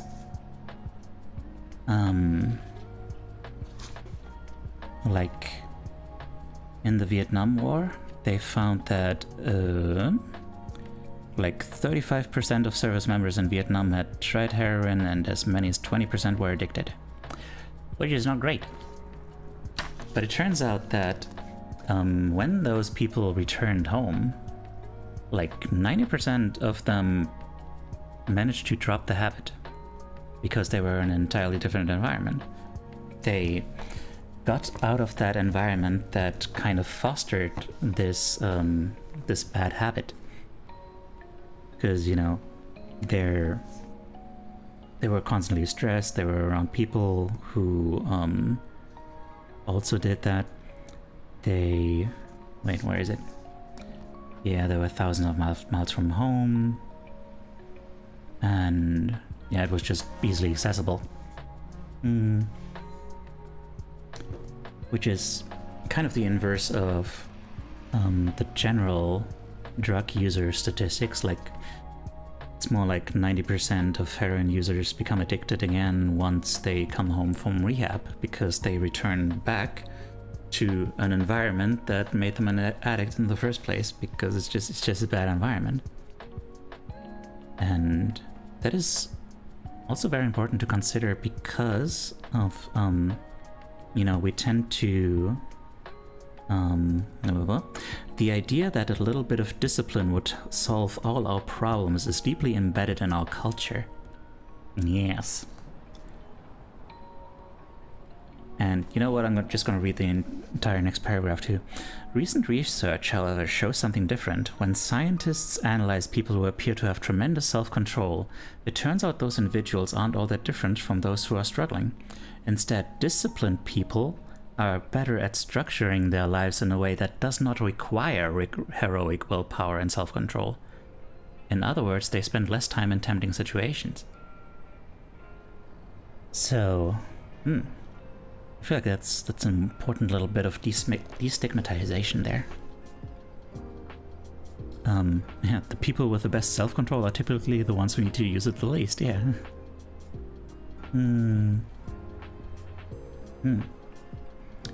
Perseverance, grit, and willpower are essential, but yeah, the way to get there long term is through a more disciplined environment.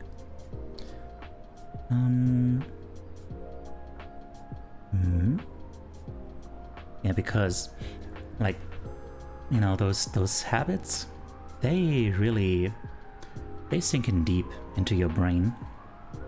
Like, there's a little anecdote about Patty Orwell, a therapist from Austin, Texas. She started smoking and would often light up a cigarette while riding horses with a friend. Then she quit smoking and also stopped riding, just coincidentally. And then decades later, when she hopped on a horse, she had this intense urge to smoke, you know? Even though she hadn't been smoking for a long time. So yeah. And there it is. Shaming obese people with weight loss presentations can make them feel stressed, and as a result, many people return to their favorite coping strategy, overeating. So yeah, if you're not careful about cues, you can cause the very behavior you want to stop.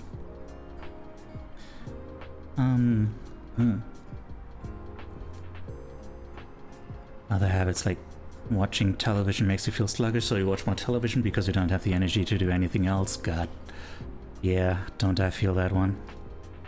Feel bad, so you eat junk food. Because you eat junk food, you feel bad. Blech.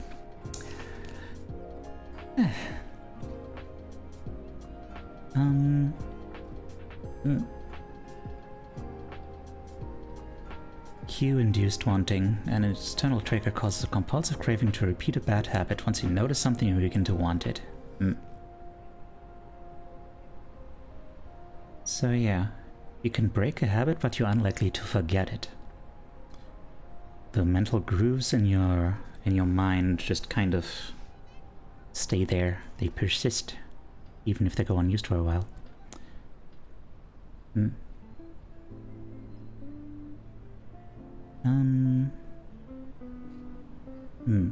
To put it bluntly, I've never seen someone consistently stick to positive habits in a negative environment. Yeah, so basically what you gotta do is try to cut bad habits off at the source. If you can't seem to get any work done, leave your phone in another room for a few hours. If you're continually feeling like you're not enough, stop following social media accounts that trigger jealousy and envy. If you're wasting too much time watching television, move the TV out of the bedroom. If you're spending too much time on electronics, quit reading reviews of the latest tech gear. If you're playing too many video games, unplug the console and put it in a closet after each use. Also, yeah, if you spend too much money on commissions, stop browsing websites where people offer a bunch of commissions and stuff. So yeah, this is the inversion of the previous one, where you want to try to change your environment so that bad habits, the cues for bad habits, become invisible. Because yeah, self-control is a short-term strategy, not a long-term one. Like, yeah, motivation is not... stop browsing Discord and Toy House and Twitch, those are sites I'm most active on. Yeah. I don't know, I mean, you know, it's one of those things where you have to weigh the cons and the pros. Like, obviously it's gonna be hard to... It's gonna be hard and not necessarily worth it to just completely cut those things out entirely. So, I don't know. Gonna have to find another way to get around that, cut that habit. Just stop talking about my friends who draw? No, no. Like, earlier there was the suggestion, like, as soon as you get the urge to splurge on something expensive, like, take 24 hours and ask yourself again then if you still want it, you know? Or if it was just like a spur of the moment little urge, you know, something like that.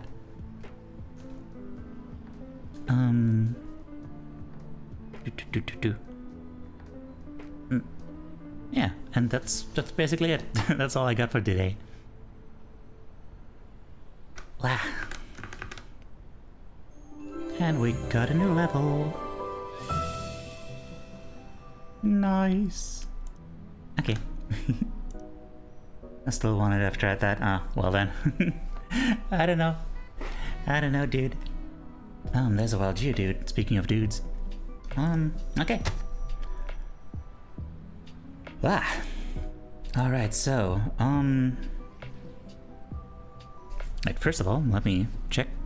We got to page 95. Although I will have to take some notes.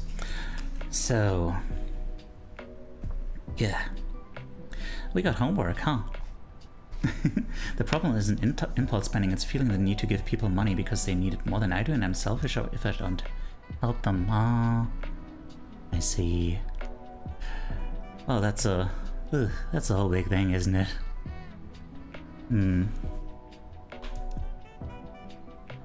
Yeah.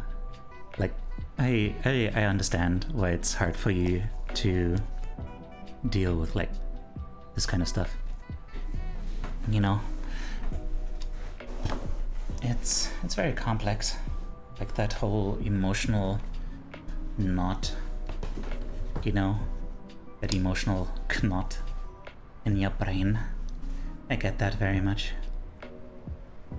I have a lot of stuff like that.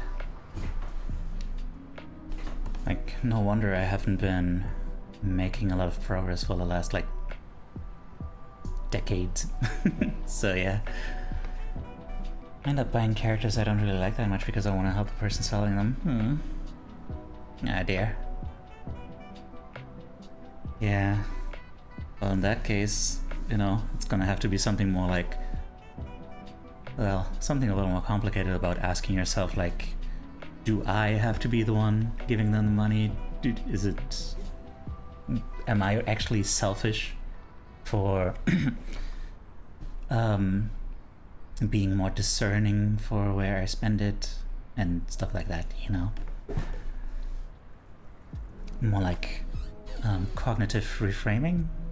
I'm not sure if that's the right word for that. But yeah. Okay, y'all. I'm gonna go ahead and link my socials, including my Discord, right here. Tomorrow, I'm gonna have to get started on homework, I guess. We're gonna be trying out to, yeah, to actually put those things into practice. Make lists of our habits, make ourselves conscious of the habits that we have, of which ones we want to keep up, which ones we don't want to have anymore. And God, there's a lot. There's a lot to be done here. How would you reframe it? Because I don't think it's just trauma conditioning. I generally believe in wealth redistribution and generally think these people need money more than I do. I'm mostly financially stable. Well, I don't know. I don't know. It's... That is up for you to decide. Like, if it... Like, earlier you mentioned that it's an issue that you spend so much money on commissions. So, you're gonna have to figure that out for yourself. Like, how much is too much? Do you... Like, you know, I don't know.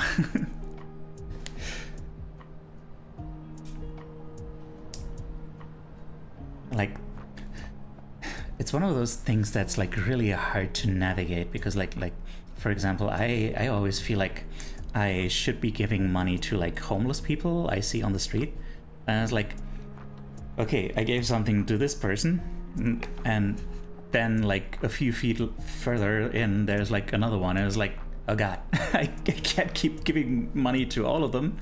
So like, where does it stop? Where does it stop? So yeah, like the amount of money I have right before each time I get paid is less and less every month. Ugh. Yeah. So, I don't know. Maybe... I don't know.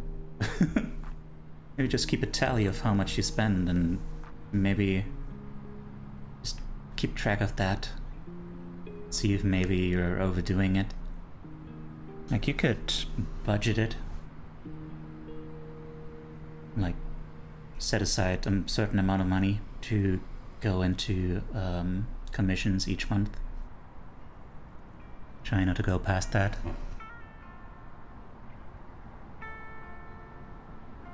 Something like that. Yeah. Okay. Brain breaking. So let's start winding down and get ready to write out.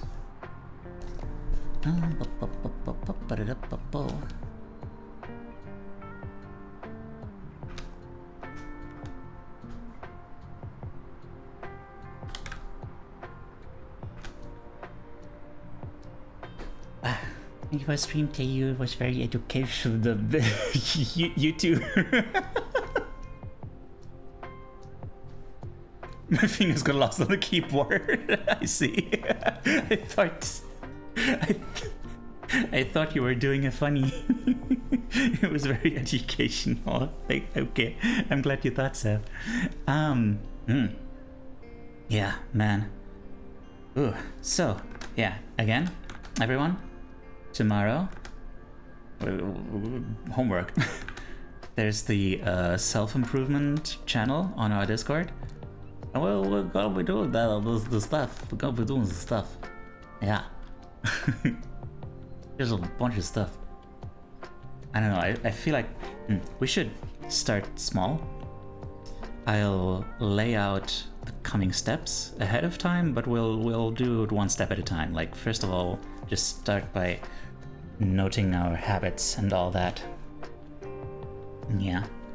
Although I, for myself, could already start, like, cleaning up and stuff. I could probably do that. Then, yeah. You can report back to me on Friday. If you manage to do that. Because on Friday we're gonna have the next stream of Atomic Habits. Same time and everything. And yeah, if you did the thing successfully, then I'll give you a kiss on the head. Give you a big old kiss on the forehead. That is your reward.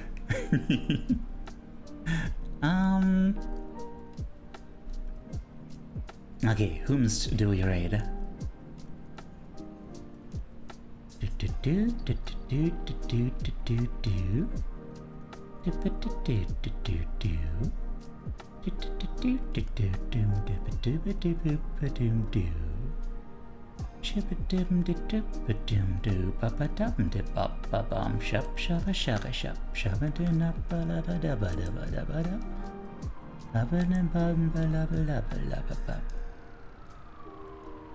The whole drawing is black.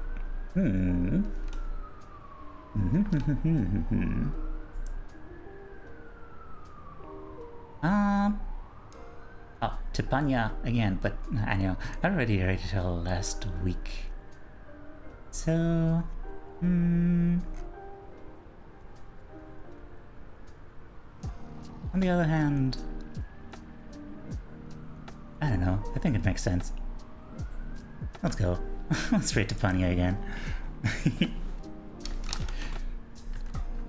Tepanya's doing co-working too. Like, what's happening? Alright, Cubs, I have options for us to raid, by the way.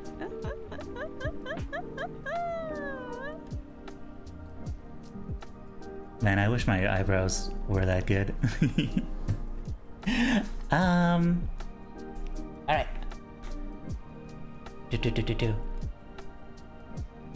Yeah. Everyone, here's raid message number 1. If you are subscribed, please use this raid message. If you are not subscribed, please use option number 2. It is also very pretty. It got weekly dinosaurs. And yeah. By the way, make yourself heard, please. Already put my socials, but you know what? Why not twice? If you aren't following me on Twitter or haven't joined our Discord, it is a very lovely community. I'm sure you would enjoy it. Yeah. Let's read. Right to Ponya.